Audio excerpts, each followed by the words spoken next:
हरिः ओम।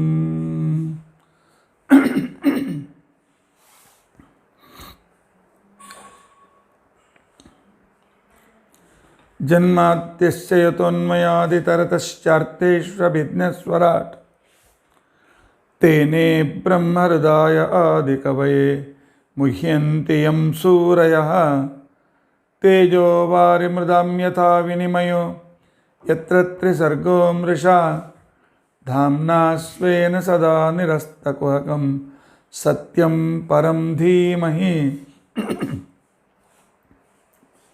सृष्टिस्थित्यप्यहेयां नियतिदृशितमो बन्धमोक्षाश्च यस्यात् अस्य श्री ब्रह्मरुद्र प्रभृतिसुरनरद्वीषशत्रुत्मकस्य विष्णोर्व्यस्ताः समस्ताः सकलगुणनिधिः सर्वदोषव्यपेतः पूर्णानन्दाप्ययो यो गुरुरपि परमश्चिन्तयेतं महान्तं धर्मपुरोच्छितकैतवोऽत्र परमः निर्मत्सराणां सदां वेद्यं वास्तवमत्र वस्तुशिवदं तापत्रयोन्मूलनं श्रीमद्भागवते महामुनिकृते किं वा परैरीश्वरः सद्यो हृद्यवरुध्यतेऽत्र कृतिभिः शुश्रूषुभिस्तक्षणात् निगमकल्पतरोर्गलितं फलं शुकमुखादमृतद्रवसंयुतं पिबत भागवतं रसम् आलयं मुहुरहो रसिकाः भुवि भावुकाः।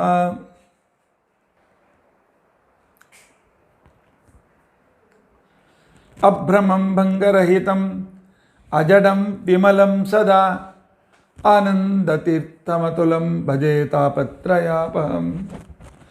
भवति यदनुभावादेडमूकोऽपि वाग्मी जडमतिरपि जन्तुर्जायते प्राज्ञमौलिः सकलवचनचेतो देवता भारती सा मम वचसि निधत्तां सन्निधिं मानसे च।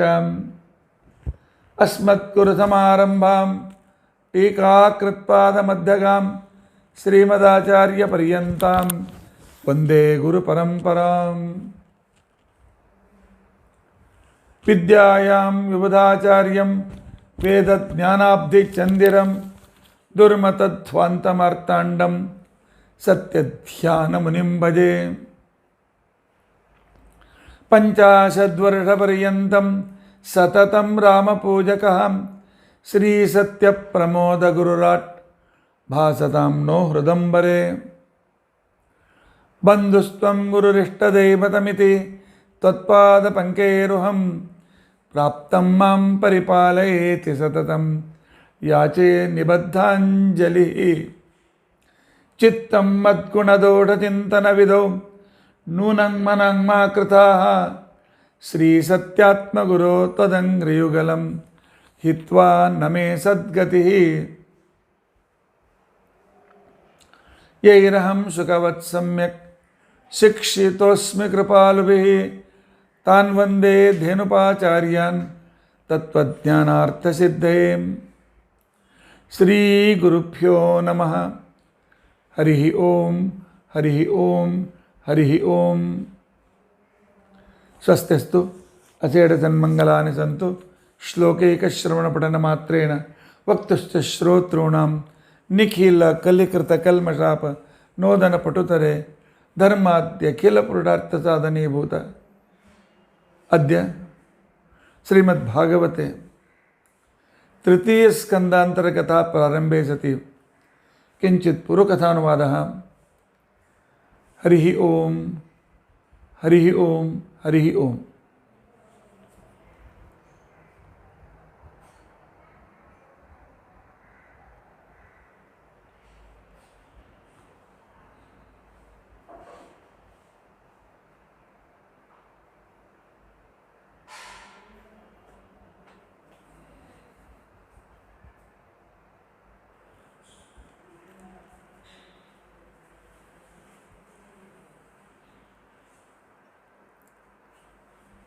ನಿನ್ನೆ 9 ಥರದ ಬ್ರಹ್ಮದೇವರ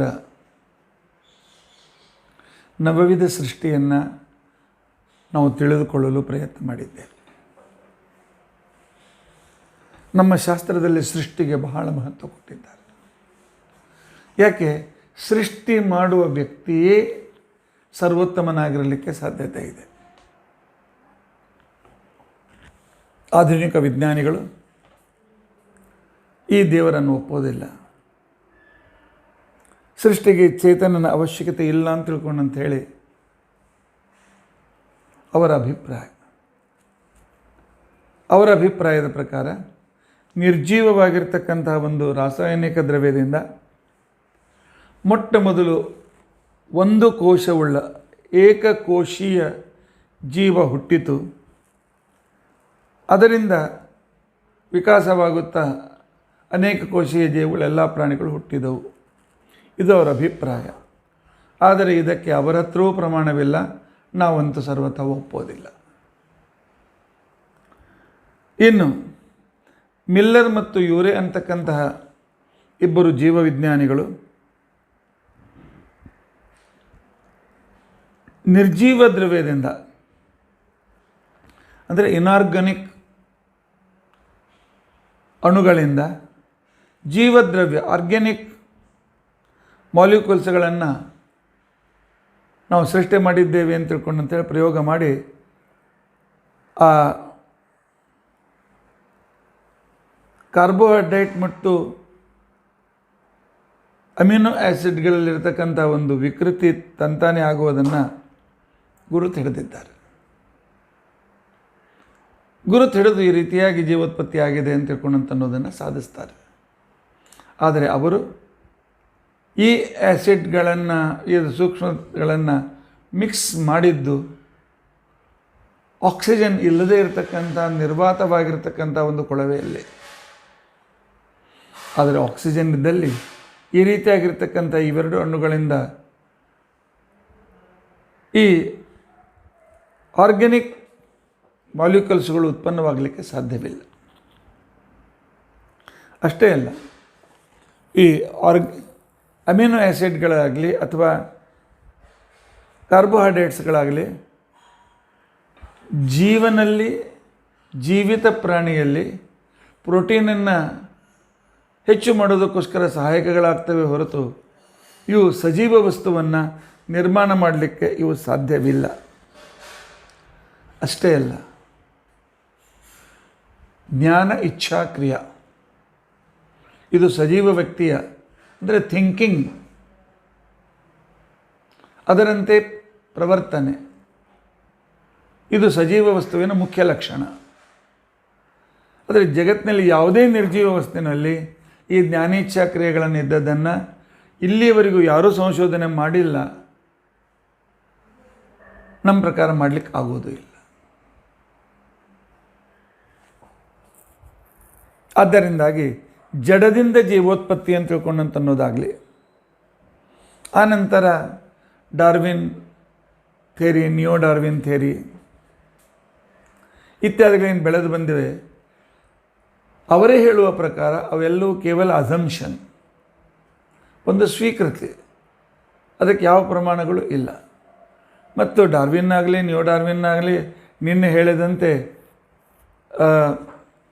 9 ವಿಧ ಸೃಷ್ಟಿಗಳಲ್ಲಿ ದೇವತೆಗಳ ಸೃಷ್ಟಿ, ಆನಂತರ ಅಸುರರ ಸೃಷ್ಟಿ, ಮನುಷ್ಯರ ಸೃಷ್ಟಿ, ಆನಂತರ ಪ್ರಾಣಿಗಳ ಸೃಷ್ಟಿ, ಸರೀಸೃಪಗಳ ಸೃಷ್ಟಿ, 1 ಖುರ ಇದ್ದ ಪಕ್ಷಿಗಳು, 2 ಖುರ ಇದ್ದ ಪಶುಗಳು, 1 ಖುರ ಇದ್ದ ಪಶುಗಳು, 5 ನಖಗಳಿರ್ತಕ್ಕಂಥ ಪ್ರಾಣಿ ಪಕ್ಷಿ ಇತ್ಯಾದಿಗಳು, ಇವುಗಳ ವಿಕಾಸ ಹೇಗಾಯಿತು ಅಂತ ತಿಳ್ಕೊಂಡಂತ ಅನ್ನೋದನ್ನು ಅವರಲ್ಲಿ ಯಾವ ಕಲ್ಪನೆಯೂ ಇಲ್ಲ, ಸಂಕಲ್ಪನೆ ಇಲ್ಲ. ಆಯಿತು, ಒಂದರಿಂದ ಒಂದು ಹುಡ್ತಾ ಬಂತು ಅಂತಿಷ್ಟೇ. ಆದರೆ ನಮ್ಮ ಶಾಸ್ತ್ರ ಮಾತ್ರ ಇದನ್ನು ಅತ್ಯಂತ ಸ್ಪಷ್ಟವಾಗಿ ನಾವು ಹೇಳ್ತೇವೆ. ಒಂದು ಚೇತನನಿಂದಲೇ ಇದೆಲ್ಲವೂ ಬೇಕು. ಈಗ ಆರ್ಗಾನಿಕ್ ಅನಾರ್ಗಾನಿಕ್ ಅಂತನ್ನೋ ರೀತಿಯಾಗಿರ್ತಕ್ಕಂಥ ಮಿಶ್ರಣ ಮಾಡಿರ್ತಕ್ಕಂಥ ಒಂದು ಏನು ಮಾಡ್ತಾ ಇದ್ದಾರೆ, ಅದನ್ನು ತಯಾರು ಮಾಡೋರು ಕೂಡ ಚೇತನರೇ ಅಲ್ಲ. ಮಿಲ್ಲರ್ ಆಗಲಿ, ಯೂರಿಯಾ ಆಗಲಿ, ಇವರು ಕೂಡ ಚೇತನರೇ. ಅವರು ಮಿಕ್ಸ್ ಮಾಡಿದಾಗ ಅಲ್ಲಿ ಪ್ರಕ್ರಿಯೆ ಪ್ರಾರಂಭವಾಗ್ತದೆ. ತಾನಾಗಿ ಇವೆರಡೂ ಹೇಗೆ ಮಿಕ್ಸ್ ಆಗೋದು?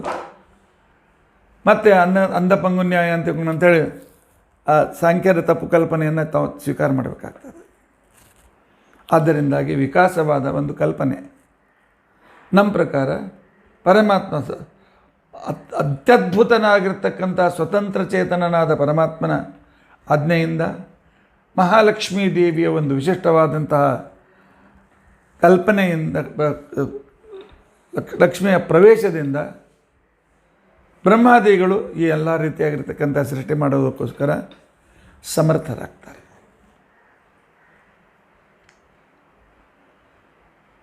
ಈಗಾಗ ವಿದುರ ಕೇಳ್ತಾನೆ, ಕಾಲ ಯಾವಾಗ ಪ್ರಾರಂಭವಾಯಿತು, ಸಮಯ ಯಾವಾಗ ಪ್ರಾರಂಭವಾಯಿತು, ಸಮಯದ ವಿಭಾಗಗಳೇನು, ಆ ಸಮಯಗಳಲ್ಲಿ ನಡೆಯತಕ್ಕಂಥ ಸಂದರ್ಭಗಳೇನು?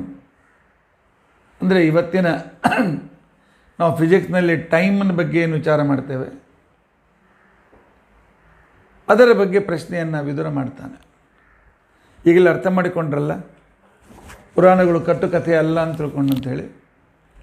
ಫಿಸಿಕ್ಸ್, ಕೆಮಿಸ್ಟ್ರಿ, ಪ್ರತಿಯೊಂದೆಲ್ಲ ವಿಚಾರಗಳ ಮೂಲಭೂತವಾದಂಥ ವಿಚಾರಗಳು ಇಲ್ಲಿ ಬಂದಿವೆ. ಅದಕ್ಕೆ ಮೈತ್ರೇಯರು ಹೇಳಲಿಕ್ಕೆ ಪ್ರಾರಂಭ ಮಾಡ್ತಾರೆ. ನೋಡಪ್ಪ, ಜಡವಾಗಿರ್ತಕ್ಕಂಥ ಪಾರ್ಥಿವ ಅಣುವಿನ ಅತಿ ಕೊನೆ ಅಣು ಅಂತೇನಿದೆ, ಇದಕ್ಕೆ ಅಣು ಅಂತ ಕರೀತಾರೆ. ಅಲ್ಲ, ನೀವು ಕಾಲದ ಮಹಿಮೆ ಹೇಳಲಿಕ್ಕೆ ಹೊರಟು ಈಗ ಜಡವಾದ ವಸ್ತುವಿನ ಈ ಅಣುವನ್ನು ನೀವು ಐಟಮ್ನನ್ನು ತೆಗೆದುಕೊಳ್ತಾ ಇದ್ದೀರಲ್ಲ, ಏಕೆ ಈ ರೀತಿಯ ಕಾರಣ ಏನು ಅಂತ ತಿಳ್ಕೊಂಡಂತಂದರೆ ಅದಕ್ಕೆ ಆಚಾರ್ಯರು ಉತ್ತರವನ್ನು ಕೊಡ್ತಾರೆ. ಕಾಲ ಪರಿಮಾಣಂ ದರ್ಶಯಿತು, ಕಾಲದ ಪರಿಣಾಮ ದರ್ಶನ ಮಾಡಬೇಕಾದ್ರೆ ನಿಮ್ಮ ಕಾಲ ಇದು ಅಮೂರ್ತ, ಕಾಲ ಕಣ್ಣಿಗೆ ಕಾಣಿಸೋದಿಲ್ಲ. ಕಾಲ ಕಳೆದದ್ದು ಗೊತ್ತಾಗ್ತದೆ, ಆದರೆ ಕಾಲ ಕಣ್ಣಿಗೆ ಕಾಣಿಸೋದಿಲ್ಲ. ಆದ್ದರಿಂದಾಗಿ ನೋನ್ ಟು ಅನ್ನೋನ್ ಥೈರಿ ಪ್ರಕಾರ ಕಾಣುವ ದ್ರವ್ಯದ ಒಂದು ಸಮಾನತೆಯನ್ನು ಉದಾಹರಣೆಗೆ ತೋರಿಸೋದಕ್ಕೋಸ್ಕರ ದ್ರವ್ಯದ ಒಂದು ಕೊನೆ ಅವಯವಗಳನ್ನು ತೆಗೆದುಕೊಂಡಿದ್ದಾರೆ.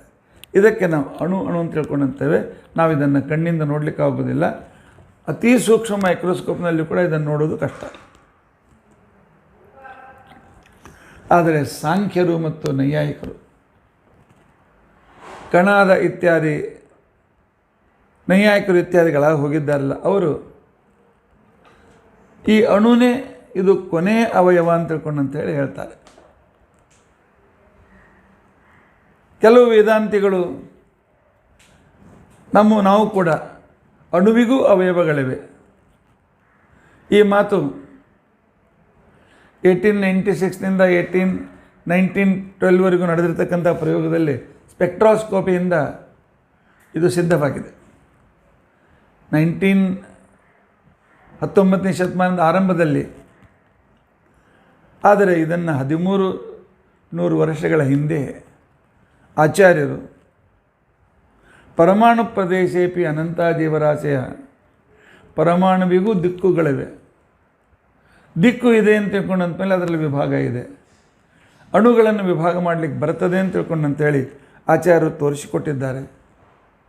ಆಚಾರ್ಯರ ಸರ್ವಮೂಲ ಗ್ರಂಥಗಳು ಅಂತ ತಿಳ್ಕೊಂಡಂತಂದರೆ ಅತ್ಯದ್ಭುತವಾಗಿರ್ತಕ್ಕಂಥ ಸಂಶೋಧನಾತ್ಮಕ ಗ್ರಂಥಗಳು. ಇರಲಿ, ಈಗ ನಾವು ಕಾಲದ ಪರಿಣಾಮ ಈಗ ಒಂದು ಏನು ಅಣು ಸಮಯವನ್ನು ತೆಗೆದುಕೊಂಡಿದ್ದೇವೆ. ಈ ಅಣು ಸಮಯ ಪರಮಾತ್ಮ ಒಂದು ಅಣು ಸಮಯವಷ್ಟು ಎಲ್ಲಿ ವ್ಯಾಪ್ತಿಯನ್ನು ವ್ಯಕ್ತಪಡಿಸ್ತಾನೆ ಅದು ಅಣು ಕಾಲ ಅಂತ ತಿಳ್ಕೊಂಡಂತೆ ನಾವು ಇಟ್ಟುಕೊಳ್ಳೋಣ. ಅಣುಕಾಲ ಅತ್ಯಂತ ಸೂಕ್ಷ್ಮ ಕಾಲ. ಇಂಥ 2 ಅಣುಗಳು ಸೇರಿದರೆ ಅದಕ್ಕೆ ದ್ವಣುಕ ಅಂತ ತಿಳ್ಕೊಂಡಂತೇಳಿ ಕರೀತಾರೆ. ದ್ವಣುಕ ಅಂತ ತಿಳ್ಕೊಂಡಂತಂದರೆ ಇಂದಿನ ಸೈನ್ಸ್ ಪ್ರಕಾರ ಮಾಲಿಕ್ಯೂಲ್, ಒಂದು ಮಾಲಿಕ್ಯೂಲ್. ಆನಂತರ ಇಂಥ 3 ದ್ವಣುಕಗಳು ಸೇರಿದರೆ ಅದಕ್ಕೆ ತ್ರೆಸರೇಣು ಅಂತ ಕರೀತಾರೆ. ತ್ರೆಸರೇಣು ಅಂತ ತಿಳ್ಕೊಂಡಂತಂದರೆ ಸೆಕೆಂಡಿನ 1/1687.5 1687.5 ಅಂಶದಷ್ಟು ಸಮಯದ ಭಾಗ, ಸೆಕೆಂಡಿನ ಅಷ್ಟು ಸೂಕ್ಷ್ಮ ಭಾಗಕ್ಕೆ ತ್ರೆಸರೇಣು ಅಂತ ತಿಳ್ಕೊಂಡಂತೇಳಿ ನಮ್ಮ ಶಾಸ್ತ್ರದಲ್ಲಿ ಕರೀತಾರೆ. ಅಂದರೆ ಆಗಿನ ಕಾಲದ ನಮ್ಮ ವಿದ್ವಾಂಸರು ಅವರನ್ನೆಲ್ಲ ನಾವು ಗ್ರಂಥ ಓದಿದ್ರೆ ಏನೋ ಪುರಾಣ ಕಟ್ಟುಕಥೆಗಳು ಮೈಥಾಲಜಿ ಅಂತ ತಿಳ್ಕೊಂಡಂತಕ್ಕಂಥವ್ರು ಅಭ್ಯಾಸ ಮಾಡಬೇಕು. ಈಗಿನ ಕಾಲದಂಥ ಸಮಯ ಅನೇಕ ಪ್ರಯೋಗಶಾಲೆಗಳು ಯಾವುದೂ ಇರಲಿಲ್ಲ. ಋಷಿಗಳು ತಮ್ಮ ಯೋಗ ದೃಷ್ಟಿಯಿಂದ ಈ ಕಾಲದ ಅತೀ ಸೂಕ್ಷ್ಮ ಭಾಗವನ್ನು ಕೂಡ ಗುರುತಿಡದಿತ್ತು. 3 ತ್ರೆಸರೇಣುಗಳು ಸೇರಿದರೆ, ತ್ರೆಸರೇಣು ಕಾಲ ಸೇರಿದರೆ ಅದಕ್ಕೆ ತ್ರುಟಿ ಅಂತ ತಿಳ್ಕೊಂಡಂತ ಹೆಸರು. 3 ತ್ರುಟಿಗಳು ಸೇರಿದರೆ ಅದಕ್ಕೆ ವೇದ ಅಂತ ತಿಳ್ಕೊಂಡಂತ ಹೆಸರು. 3 ವೇದಗಳು ಸೇರಿದರೆ ಅದಕ್ಕೆ ಲವ ಅಂತ ತಿಳ್ಕೊಂಡಂತ ಹೆಸರು. ಇಂಥ 3 ಲವಗಳು ಸೇರಿದರೆ ಕಣ್ರೆಪ್ಪೆ ಬಿದ್ದು ಮನುಷ್ಯ ಹೀಗೆ ಮಾಡುವಾಗ ಅದು ಬೀಳೋ ಸಮಯ ಏನಿದೆ, ಆ ಕ್ಷಮಣೆ ಅಂತೇನಿದೆ, ಇದು ಅದಕ್ಕೆ ಆ ನಿಮೇಷಕ್ಕೆ 3 ಲವಕಾಲ ಅಂತ ತಿಳ್ಕೊಂಡಂತೆ ಅದನ್ನು ನಾವು ಸ್ವೀಕಾರ ಮಾಡಬೇಕು. ಇಂಥ 3 ನಿಮೇಷಗಳಾದರೆ, ನಿಮೇಷಗಳಿಂದಲೇ ಮಿನಿಟ್ ಶಬ್ದ ಬಂದಿದೆ. ನಿಮೇಷ ಅಂತ ತಿಳ್ಕೊಂಡಂತಂದರೆ ಕಣ್ಣಿನ ರೆಪ್ಪೆ ಹೊಡೆಯುವ ಕಾಲ, ಕಣ್ಣಿನ ರೆಪ್ಪೆ ಕೆಳಗೆ ಬಿದ್ದು ತೆಗೆಯುವ ಕಾಲ. ಆನಂತರ ಅದಕ್ಕೆ 3 ನಿಮೇಷಗಳಾದರೆ ಒಂದು ಕ್ಷಣ, ಅಂಥ 5 ಕ್ಷಣಗಳಾದರೆ ಒಂದು ಕಾಷ್ಠ. ಒಂದು ಕಾಷ್ಠ ಅಂದರೆ 8 ಸೆಕೆಂಡ್ಸ್, 8 ಸೆಕೆಂಡ್ಗಳು ಅಂತ ಅರ್ಥ. 15 ಕಾಷ್ಠ ಅಂತ ತಿಳ್ಕೊಂಡಂತಾದರೆ ಅದಕ್ಕೆ ಲಘು ಅಂತ ಹೆಸರು. ಆ ಲಘುವಿಗೆ 2 ಮಿನಿಟಕ್ಕೆ ನಾವು ಲಘು ಅಂತ ಕರಿತೇವೆ. ಇಂಥ 15 ಲಘುಗಳಾದರೆ ಅದಕ್ಕೆ ಒಂದು ನಾಡಿ ಅಂತ ಕರಿತೇವೆ. ಅದಕ್ಕೆ ನಾಡಿ ಅಂತ ತಿಳ್ಕೊಂಡಂತ ಹೆಸರು. ನಾಡಿ ಅಂತ ತಿಳ್ಕೊಂಡಂತಂದ್ರು ಇದನ್ನು ಹಿಂದಿನ ಕಾಲದಲ್ಲಿ ನಾವು ಅದನ್ನು ಎಳೆಯುವುದಕ್ಕೋಸ್ಕರ ಪ್ರಯತ್ನ ಮಾಡ್ತಾಯಿದ್ವಿ. 14 ಔನ್ಸಿನ ಒಂದು ತಾಮ್ರದ ಬಟ್ಟಲನ್ನು ತೆಗೆದುಕೊಳ್ಬೇಕು. ಅದರ ತೂಕ 14 ಔನ್ಸ್ ಇರಬೇಕು. ಅಂದರೆ ಅದಕ್ಕೆ ನಾವು 6 ಫಲದಷ್ಟು ಭಾರ ಉಳ್ಳದ್ದು ಅಂತ ಕರಿತೇವೆ. 6 ಷಷ್ಠಿ ಫಲಭಾರ, ಷಟ್ ಫಲಭಾರ, ಷಷ್ಠಿ ಅಲ್ಲ ಷಟ್ ಫಲಭಾರ. 14 ಔನ್ಸಿನ ಒಂದು ತೆಳ್ಳಗಿನ ತಾಮ್ರ ಪಾತ್ರ, ಅದರಲ್ಲಿ 4 ಮಾಸ್,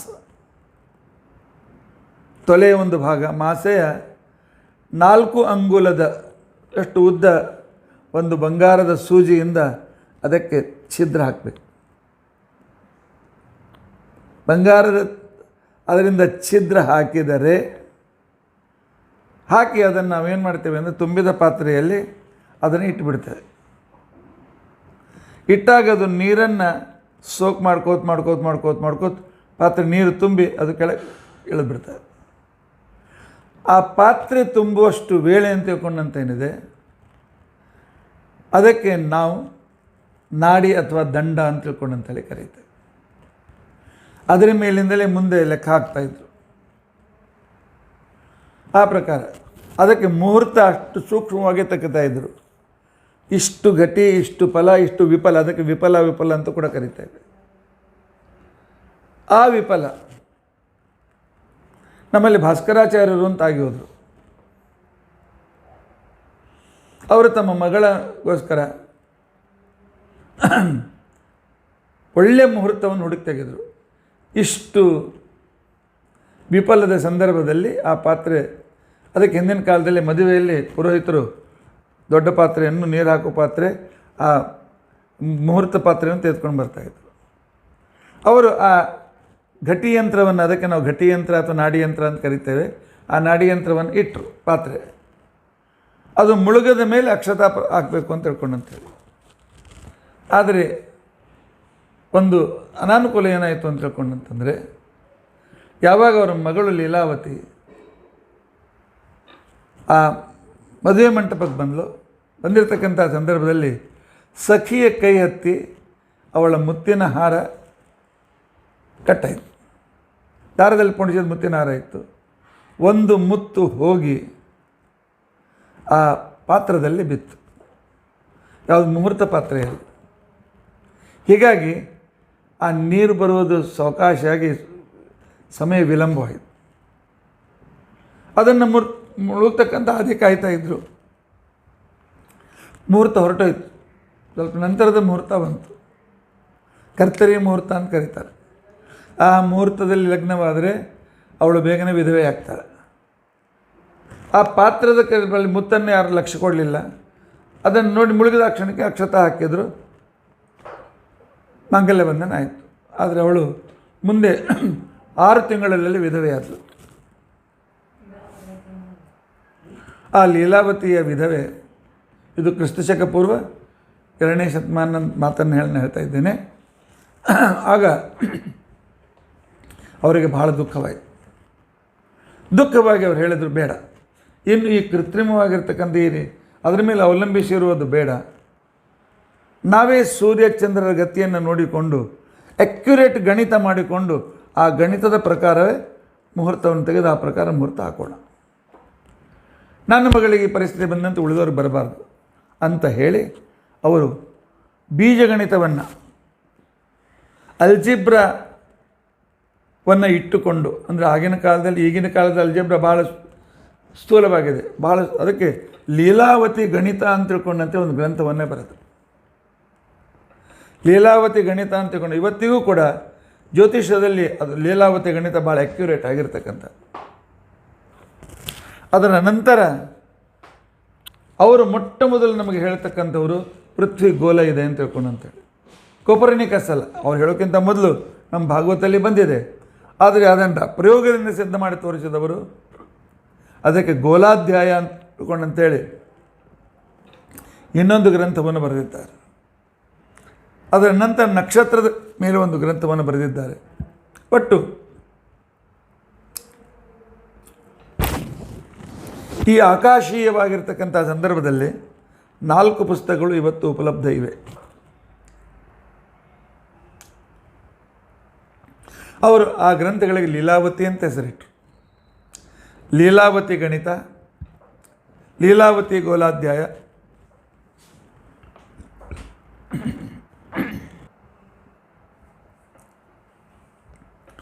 ಇಂತಹ 2 ನಾಡಿ ಅಥವಾ 2 ದಂಡ ಅಂತ ತಿಳ್ಕೊಂಡಂತಂದರೆ ಅದಕ್ಕೆ ಮುಹೂರ್ತ ಅಂತ ತಿಳ್ಕೊಂಡಂತಲ್ಲಿ ನಾವು ಕರಿತೇವೆ. ಮುಹೂರ್ತ ಅಂತ ತಿಳ್ಕೊಂಡ್ರೆ ಸರ್ವಸಾಮಾನ್ಯವಾಗಿ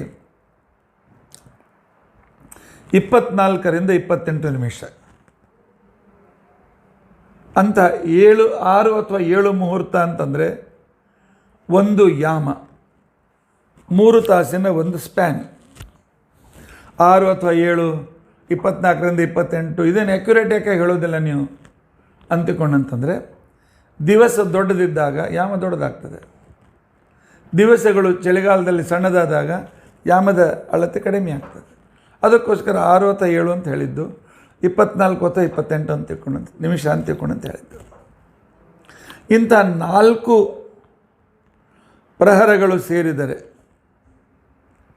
ಇದಕ್ಕೆ ಯಾಮ ಅಂತ ಹೆಸರು, ಪ್ರಹರ ಅಂತ ಹೆಸರು. ಈ 4 ಯಾಮಗಳನ್ನು ಸೇರಿದರೆ ದಿನದ ಅರ್ಧ ಭಾಗ, 4 ಯಾಮಗಳು ರಾತ್ರಿಯ ಭಾಗ. ಅಂದರೆ 3 4 12, 3 4 12, 4 ಯಾಮಗಳು ಅಂದರೆ ಹಗಲು, 4 ಯಾಮಗಳು ರಾತ್ರಿ. ಅದಕ್ಕೆ ಪ್ರಥಮ ಯಾಮದಲ್ಲಿ ಹೀಗೆ ಮಾಡಿ, ದ್ವಿತೀಯ ಯಾಮದಲ್ಲಿ ಹೀಗೆ ಮಾಡಿ ಅಂಥೇಳಿ ಧರ್ಮಶಾಸ್ತ್ರ ಸ್ವಲ್ಪ ಆ ರೀತಿಯಾಗಿ ನಮಗೆ ತಿಳಿಸ್ತಾ ಇರ್ತದೆ.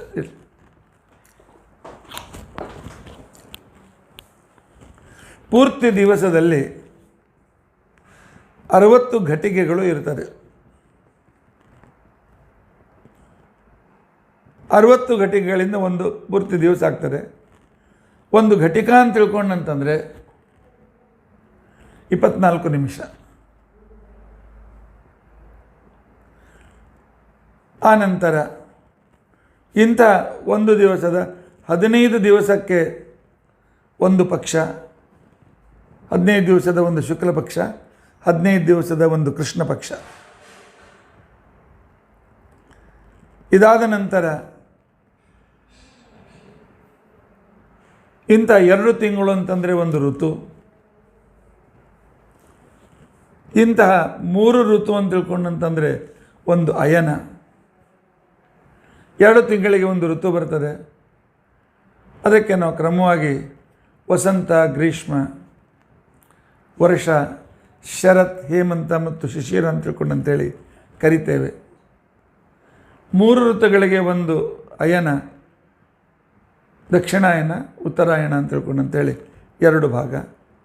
2 ಅಯನ ಸೇರಿದರೆ ಒಂದು ವರ್ಷವಾಗ್ತದೆ. ಮನುಷ್ಯರ ಒಂದು ತಿಂಗಳು ಅಂತಂದರೆ ಪಿತೃಗಳ ಒಂದು ದಿವಸ. ಅದಕ್ಕೆ ನಾವು ಅಮಾವಾಸ್ಯೆಗೆ ಒಂದು ದಿವಸ ತರ್ಪಣ ಕೊಡ್ತೇವೆ. ಅಂದರೆ ಪ್ರತಿ ದಿವಸ ಅವರಿಗೆ ನೀರು ಕೊಡಲಿಕ್ಕೆ ಕೊಡ್ತೇವೆ ಅಂತ ಅರ್ಥ. ಮನುಷ್ಯನ ಈ ಒಂದು ವರ್ಷ ಅಂತ ತಿಳ್ಕೊಂಡಂತಂದರೆ ದೇವತೆಗಳಿಗೆ ಒಂದು ದಿನ. ನಮ್ಮ ಒಂದು ವರ್ಷ ದೇವತೆಗಳಿಗೆ ಒಂದು ದಿನ. ಹಿಂದಿನ ಕಾಲದಲ್ಲಿ 5 ತರಹದ ವರ್ಷಗಳನ್ನು, ಎಣಿಕೆಗಳನ್ನು ನಮ್ಮಲ್ಲಿ ಮಾಡ್ತಾ ಇದ್ದೆವು. ಸೂರ್ಯ 12 ರಾಶಿಗಳಲ್ಲಿ ಹೋಗಿ ಬರ್ತಕ್ಕಂಥ ಒಂದು ಕ್ರಮ ಇದೆ. ಇದಕ್ಕೆ ನಾವು ಸಂವತ್ಸರ ಅಂತ ಕರಿತೇವೆ. ಇದರಲ್ಲಿ 365 ದಿನಗಳು ಪೂರ್ತಿಯಾಗಿರ್ತವೆ. ಗುರು 12 ರಾಶಿಯಲ್ಲಿ ತಿರುಗಿ ಬರೋದಕ್ಕೋಸ್ಕರ ನಾವು ಪರಿವತ್ಸರ ಅಂತ ಕರಿತೇವೆ. ಇದು 13 ತಿಂಗಳ ಒಂದು ವರ್ಷ. 27 ನಕ್ಷತ್ರಗಳು ಸಮಯ ಅಂತ ತಿಳ್ಕೊಂಡಂತೇನಿದೆ. 27 ನಕ್ಷತ್ರಗಳು ಹೀಗೆ ಒಂದು ನಕ್ಷತ್ರದ ಚಂದ್ರ ತಿರುಗಿ ಬರಬೇಕಾದ್ರೆ 27 ದಿವಸ ಆಗ್ತದೆ. ಅದು 27 ದಿವಸದ ಒಂದು ತಿಂಗಳು. ಇಂಥ 12 ತಿಂಗಳು ಅಂತ ಅಂದರೆ ಅದಕ್ಕೆ ಇಡಾವತ್ಸರ ಅಂತ ತಿಳ್ಕೊಂಡಂತೇಳಿ ಕರಿತಾ ಇದ್ದೆವು. ಚಂದ್ರನು 12 ರಾಶಿಗಳಲ್ಲಿ ತಿರುಗಿ ಬರುವುದಕ್ಕೋಸ್ಕರ ನಾವೇನಂತೇವೆ, ಅದಕ್ಕೆ ಅನುವತ್ಸರ ಅಂತ ತಿಳ್ಕೊಂಡಂತೇಳಿ ಕರಿತೇವೆ. ಈ ಅನುವತ್ಸರ 354 ದಿವಸಗಳ ವತ್ಸರ. ಇದು 2 ವರ್ಷ 10 ತಿಂಗಳಾದ ಮೇಲೆ 11 ದಿವಸವನ್ನು ಕೂಡಿಸಿಕೊಳ್ಳೋದಕ್ಕೋಸ್ಕರ 11 ವರ್ಷ ಆ ತಿಂಗಳನ್ನು ಕೂಡಿಸೋದಕ್ಕೋಸ್ಕರ ಒಂದು ತಿಂಗಳು ಅಧಿಕ ಮಾಸ ಬರ್ತದೆ. ಈ ಕ್ರಮದಲ್ಲಿ ಹೀಗೆ 36 ದಿನಗಳಿಗೆ ನಾವು ವತ್ಸರ ಅಂತ, 360 ದಿನಗಳಿಗೆ ವತ್ಸರ ಅಂತ ಕರಿತೇವೆ. 360 ದಿನ ವತ್ಸರ, 354 ದಿನಗಳ ವರ್ಷ ಅನುವತ್ಸರ. ಆನಂತರ ಅದಕ್ಕಿಂತಲೂ ಕಡಿಮೆ ಇರತಕ್ಕಂಥದ್ದು ಇಡಾವತ್ಸರ, 13 ತಿಂಗಳ ವರ್ಷ ಪರಿವತ್ಸರ, 365 ದಿವಸಗಳ ಸೂರ್ಯನ ಗತಿಯಿಂದ ಬರತಕ್ಕಂಥದ್ದು ಅದು ಸಂವತ್ಸರ ಅಂತ ತಿಳ್ಕೊಂಡಂತೆ ಅನಿಸ್ಕೊಳ್ತದೆ. ಆಯಾ ವತ್ಸರಗಳಲ್ಲಿ ಆಯಾ ರೀತಿಯಾಗಿರ್ತಕ್ಕಂಥ ವಿಶಿಷ್ಟ ಕರ್ಮಗಳನ್ನು ಶಾಸ್ತ್ರದಲ್ಲಿ ಹೇಳಿದ್ದಾರೆ. ದೇವತೆಗಳ 12,000 ವರ್ಷ ಅಂತ ತಿಳ್ಕೊಂಡಂತಂದರೆ, ದೇವತೆಗಳ 12,000 ವರ್ಷ ಅಂತಂದರೆ ಒಂದು ಮಹಾಯುಗ. ಅಂದರೆ ನಮ್ಮ 43,20,000 ವರ್ಷ ಅಂದರೆ ಒಂದು ಮಹಾಯುಗ. ಕೃತಯುಗ, ತ್ರೇತಾಯುಗ, ದ್ವಾಪರಯುಗ, ಕಲಿಯುಗ ಸೇರಿ 43,20,000 ವರ್ಷಗಳು ಆಗ್ತದೆ. ಇಂತಹ 71 ಮಹಾಯುಗ ಆದರೆ ಒಂದು ಮನ್ವಂತರ ಆಗ್ತದೆ. ಮನ್ವಂತರ ಅಂತಂದರೆ ಈಗಿನ ಪ್ರಕಾರ 30,67,20,000 ವರ್ಷಗಳು ಅಂದರೆ ಒಂದು ಮನ್ವಂತರ. ಮನ್ವಂತರದಲ್ಲಿ 4 ಯುಗಗಳು. 4 ಯುಗಗಳಲ್ಲಿ ಧರ್ಮಾಚರಣೆ ಮಾಡ್ತಕ್ಕಂಥವ್ರು 4 ನಿಯಮಗಳನ್ನು ಪರಿಪಾಲನೆ ಮಾಡಬೇಕಾಗಿತ್ತು. ಮೊದಲನೇ ಸ್ಕಂದದಲ್ಲಿ ಇದು ಬಂದಿದೆ ವಿಚಾರ, ಇನ್ನೊಮ್ಮೆ ನೆನಪು ಮಾಡಿಕೊಡ್ತೇನೆ. ಧರ್ಮಕ್ಕೆ 4 ಪಾದಗಳು: ತಪಸ್ಸು, ಸತ್ಯ, ದಯ, ಪಾವಿತ್ರ್ಯ. ತಪಸ್ಸು ಅಂದರೆ ಶಾಸ್ತ್ರಾಲೋಚನೆ, ಸತತ ಶಾಸ್ತ್ರದ ಚಿಂತನೆ ತಪಸ್ಸು. ಶಾಸ್ತ್ರಾನುಸಾರಿಯಾಗಿರ್ತಕ್ಕಂಥ ಆಚರಣೆ ಇದು ಸತ್ಯ. ಪರೋಪಕಾರಕ್ಕೋಸ್ಕರವೇ ಜೀವನದ ಹೆಚ್ಚಿನ ಸಮಯವನ್ನು ಇಡುವಿಕೆ ಇದು ದಯಾ ಅಂತ ಅನಿಸ್ಕೊಳ್ತದೆ. ಶಾರೀರಿಕ ಮಾನಸಿಕವಾಗಿ ಶುದ್ಧ ಆಹಾರ ಸ್ನಾನ ಸಂಧ್ಯಾದಿಗಳಿಂದ ಶರೀರವನ್ನು ಪವಿತ್ರವಾಗಿಟ್ಟುಕೊಳ್ಳೋಕ್ಕೆ ಶೌಚ ಅಂತಂತಾರೆ. 4 ಪಾದಗಳು ಕೃತಿಯುಗದಲ್ಲಿದ್ದು ಕೃತಿಯುಗ ಹೋದ ಕ್ಷಣಕ್ಕೇ ಮೊದಲನೇ ಪಾದ ಹೊರಟೋಯಿತು, ಆವಾಗ 3 ಪಾದಗಳು ಉಳಿದು ತಪಸ್ಸು ಹೊರಟೋಯಿತು, ಸತ್ಯ ದಯ ಮತ್ತು ಶೌಚ ಉಳಿದು. ತ್ರೇತಾಯುಗ ಹೋದ ಕ್ಷಣಕ್ಕೇನೆ ದ್ವಾಪರಯುಗದಲ್ಲಿ ಕೇವಲ ದಯ ಮತ್ತು ಶೌಚಗಳು ಉಳಿದು. ದ್ವಾಪರ ಯುಗದಂತೆ ಈಗ ಉಳಿದದ್ದು ಶೌಚ ಪಾವಿತ್ರ್ಯ ಅಂತ ಅರ್ಥ. ಈಗ ಅದನ್ನು ಪೂರ್ತಿಯಾಗಿ ನಾವು ಕಳ್ಕೊಳ್ತಾ ಇದ್ದೇವೆ. ಸೂರ್ಯೋದಯಕ್ಕೆ ಸ್ನಾನ ಮಾಡದೆ ಶರೀರದ ಪವಿತ್ರ ಕಳೆದುಕೊಳ್ತಾ ಇದ್ದೇವೆ. ಆನಂತರ ಸರಿಯಾಗಿರ್ತಕ್ಕಂಥ ಸಂಧ್ಯಾವಂದನೆ ಪ್ರಾಣಾಯಾಮಗಳನ್ನು ಆಸನಗಳನ್ನು ಮಾಡದೇ ಇದ್ದದರಿಂದಾಗಿ ನಮ್ಮ ಪ್ರಾಣಕೋಶವನ್ನು ನಾವು ಅನ್ನಮಯ ಕೋಶ ಪ್ರಾಣಮಯ ಕೋಶವನ್ನು ನಾವು ಸಂಪೂರ್ಣ ಹೊಲಸು ಮಾಡ್ತಾ ಇದ್ದೇವೆ. ಅಭಕ್ಷ್ಯ ಭಕ್ಷಣ ಅಪೇಯಪಾನಗಳನ್ನು ಮಾಡಿ ನಾವು ಮನೋಮಯ ಕೋಶವನ್ನು ಪೊಲ್ಯೂಟ್ ಮಾಡಿದ್ದೇವೆ. ಅಶ್ಲೀಲ ಕಾದಂಬರಿಗಳು ಸಿನಿಮಾ ಇತ್ಯಾದಿಗಳಿಂದಾಗಿ ನಾವು ವಿಜ್ಞಾನಮಯ ಕೋಶವನ್ನು ಪೊಲ್ಯೂಟ್ ಮಾಡಿದ್ದೇವೆ. ಅದರಿಂದಾಗಿ ಆನಂದದಿಂದ ನಾವು ಸುಖದಿಂದ ವಂಚಿತರಾಗಿದ್ದೇವೆ. ಇದರ ನಂತರ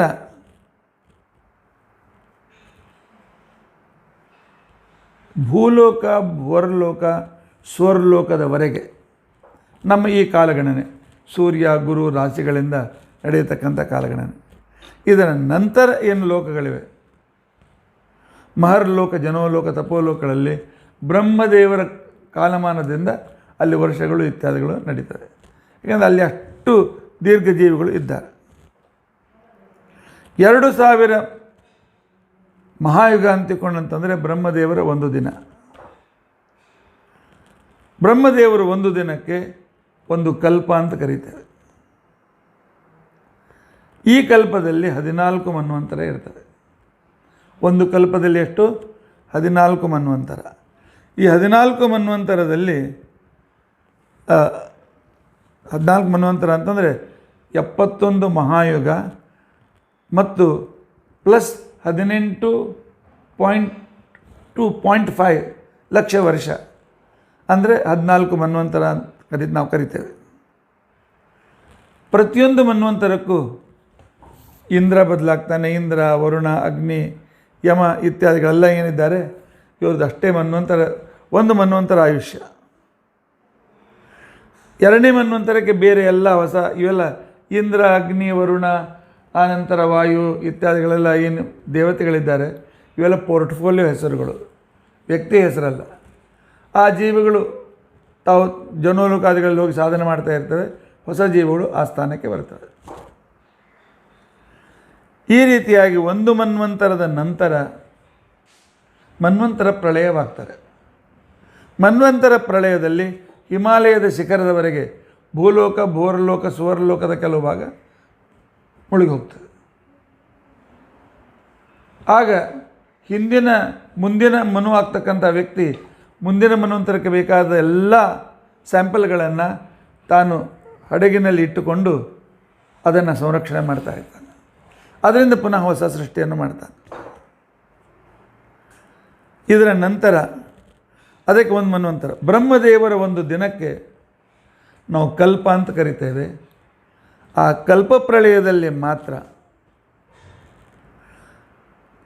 ವಿಶೇಷವಾಗಿ ಸಂಕರ್ಷಣನ ಕಾಲರೂಪಿಯಾಗಿರ್ತಕ್ಕಂಥ ಸಂಕರ್ಷಣ, ಕಾಲರೂಪಿಯಾದಂಥ ರುದ್ರದೇವರು ಇವರು ಸೇರಿ 3 ಭುವ ಸ್ವ ಲೋಕಗಳನ್ನು ಸುಟ್ಟಿ ಹಾಕಿಬಿಡ್ತಾರೆ. 3 ಲೋಕದಲ್ಲಿ ಸಮುದ್ರಗಳು 7 ಸಮುದ್ರಗಳು ಬಂದು ಅವೆಲ್ಲೂ ಮುಳುಗಿ ಹೋಗಿಬಿಡ್ತಾರೆ. ಅಂದರೆ 3 ಲೋಕಗಳು ಮುಳುಗಿ ಹೋಗ್ತಾರೆ. ಋಭು ಮೊದಲಾದ ದೇವತೆಗಳೇನಿರ್ತಾರೆ ಅವರು ಜನೋಲೋಕ ತಪೋಲೋಕದ ಲೋಕದ ಕೂತ್ಕೊಂಡಿರ್ತಾರೆ. ಜನೋಲೋಕ ತಪೋಲೋಕ ಇತ್ಯಾದಿ ಹೋಗೋದೆಲ್ಲ ಬ್ರಹ್ಮದೇವರ ಮಹಾಪ್ರಳಯದಲ್ಲಿ. ಆಗ ಮೊನ್ನೆ ನಾನು ಹೇಳಿದಂತೆ ಪರಮಾತ್ಮ ತಾನು ಬ್ರಹ್ಮದೇವರ ಜೊತೆಯಲ್ಲಿ ಪ್ರಳಯೋದಕವನ್ನು ಸೃಷ್ಟಿ ಮಾಡಿ ಒಂದು ಕಲ್ಪ ಆದಾಕ್ಷಣಕ್ಕೇನೆ ಫಲಯೋದಕವನ್ನು ಸೃಷ್ಟಿ ಮಾಡಿ ತಾನು ಬ್ರಹ್ಮದೇವರ ಜೊತೆಗೆ ತನ್ನ ಜೊತೆಯಲ್ಲಿ ಇಟ್ಕೊಂಡಿರ್ತಾನೆ. ಶೇಷನ ಮೇಲೆ ಮಲಗಿಕೊಂಡಿರ್ತಕ್ಕಂಥ ನಾಟಕವನ್ನು ಮಾಡ್ತಾನೆ.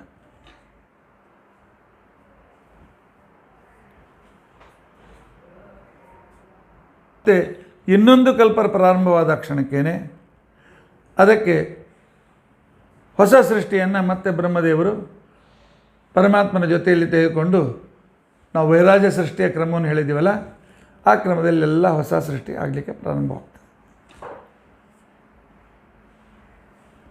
ಇಲ್ಲಿವರೆಗೂ ನಾವು ಪಾದ್ಮಕಲ್ಪದ ವಿಚಾರಗಳನ್ನೆಲ್ಲ ಹೇಳಿದೆವು. ಪರಮಾತ್ಮನ ಹೊಕ್ಕಳಲ್ಲಿ ಪದ್ಮ ಹುಟ್ಟಿತು, ಬ್ರಹ್ಮದೇವರು ಹುಟ್ಟಿದ್ರು, ಬ್ರಹ್ಮದೇವರನ್ನು ಸೃಷ್ಟಿ ಮಾಡಿದರು. ಅದೆಲ್ಲವನ್ನು ನಿಮಗೆ ವಿಸ್ತಾರವಾಗಿ ಏನು ಹೇಳಿದೀವಲ್ಲ, ಇದು ಪಾದ್ಮಕಲ್ಪದ ಸೃಷ್ಟಿ. ಇದು ಬ್ರಹ್ಮದೇವರ ಅರ್ಧ ಆಯುಷ್ಟಿನ ಕೊನೆಯ ವರ್ಷ, 50ನೇ ವರ್ಷ ಪಾದ್ಮಕಲ್ಪ. ಅದು ಮುಗಿದ ಮೇಲೆ ಈಗ ನಾವೇನಿದ್ದೇವೆ, ಈ ಶ್ವೇತವರಾಹ ಕಲ್ಪಗಳು ಪ್ರಾರಂಭವಾಗ್ತದೆ. ಪ್ರಾರಂಭವಾದ ಕ್ಷಣಕ್ಕೆ ಪ್ರಾರಂಭವಾಗ್ತದೆ, ಹೊಸ ಸೃಷ್ಟಿ ಪ್ರಾರಂಭ ಆಗ್ತದೆ. ಬ್ರಹ್ಮದೇವರ 100 ವರ್ಷ ಅಂತೇನು ಸಮಯ ಇದೆ, ಆ ಸಮಯ ಭಗವಂತನಿಗೆ ಫ್ರ್ಯಾಕ್ಷನ್ ಆಫ್ ಸೆಕೆಂಡ್. ಬ್ರಹ್ಮದೇವರ 100 ವರ್ಷ ಪರಮಾತ್ಮನಿಗೆ ಫ್ರ್ಯಾಕ್ಷನ್ ಆಫ್ ಸೆಕೆಂಡ್. ಆಗ ಯಮ, ಸುದರ್ಶನ ಚಕ್ರ, ರುದ್ರದೇವರು, ಬ್ರಹ್ಮದೇವರು ಇವರೆಲ್ಲರೂ ಕಾಲನಾಮಕರಾಗಿ ಸಂಪೂರ್ಣ ಮಹಾಪ್ರಳಯವನ್ನು ಮಾಡ್ತಾರೆ. ಇವರೆಲ್ಲರೂ ಕೂಡ ದುರ್ಗಾ ಅಂತಕ್ಕಂಥ ಕಾಲನ ವಶರಾಗಿದ್ದುಕೊಂಡು ಅವಳ ಆಜ್ಞೆಯಿಂದ, ಅವಳ ನಿಯಮನದಲ್ಲಿ ಈ ಕಾರ್ಯವನ್ನು ಮಾಡ್ತಾರೆ. ಹಾಗಾದರೆ ಪರಮಾತ್ಮನಿಗೆ ಒಂದು ನಿಮಿಷ ಸಮಯ ಇದೆಯಲ್ಲ, ಎಷ್ಟು ನಿಮಿಷ ಆದರೆ 1 ದಿವಸ, ಅವನು ಎಷ್ಟು ದಿವಸ ಆದರೆ ವರ್ಷ, ಅವನು ಎಷ್ಟು ವರ್ಷ ಆದರೆ ಅವನ ಆಯುಷ್ಯ ಮುಗೀತದೆ. ಸಮಯಕ್ಕೆ ಒಳಗಾಗಿದ್ದಾನೆ ಅಂತಂದರೆ ಮತ್ತು ಆಯುಷ್ಯ ಇದೆ ಅಂತ ಅರ್ಥ.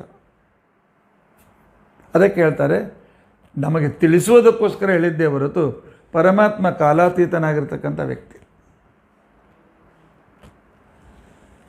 ಕಾಲರು ಮಹಾಕಾಲದಲ್ಲಿ ಯಮಃ ಕಾಲೋ ಮಾನುಷಾಣಂ, ಮನುಷ್ಯಲೋಕವನ್ನು ಮುಳುಗಿಸುವ ಕಾಲ, ನಮ್ಮ ಮರಣವನ್ನು ತಂದುಕೊಡ್ತಕ್ಕಂಥವನು ಯಮ. ಯಮನನ್ನು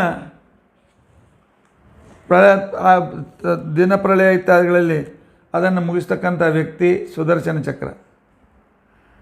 ಸುದರ್ಶನ ಚಕ್ರ ಅದನ್ನು ರುದ್ರದೇವರು ಅದನ್ನು ನಾಶಪಡಿಸ್ತಾರೆ. ರುದ್ರದೇವರಿಗೆ ಬ್ರಹ್ಮ ಕಾಲನಾದರೆ ಬ್ರಹ್ಮನಿಗೆ ದುರ್ಗಾದೇವಿ ಕಾಲನಾಗ್ತಾಳೆ, ದುರ್ಗಾದೇವಿಗೆ ಪರಮಾತ್ಮ ಕಾಲನಾಗ್ತಾಳೆ. ದುರ್ಗಾದೇವಿಗೆ ನಾಶ ಇಲ್ಲ, ಅವಳನ್ನು ತನ್ನ ಸಾಮೀಪ್ಯದಲ್ಲಿ ಇಟ್ಕೊಂಡಿರ್ತಾನೆ. ಈ ಬ್ರಹ್ಮಾಂಡ 50 ಕೋಟಿ ಯೋಜನ ವಿಸ್ತೀರ್ಣವಾಗಿದೆ, ಪೃಥ್ವಿ ಆವರಣದವರೆಗೂ. ಆ ನಂತರ ಅದರ ಮೇಲೆ ಅಪ್ ಆವರಣ, ಅದಕ್ಕಿಂತಲೂ 500 ಪಟ್ಟು, 500 ಕೋಟಿ ವಿಸ್ತೀರ್ಣ.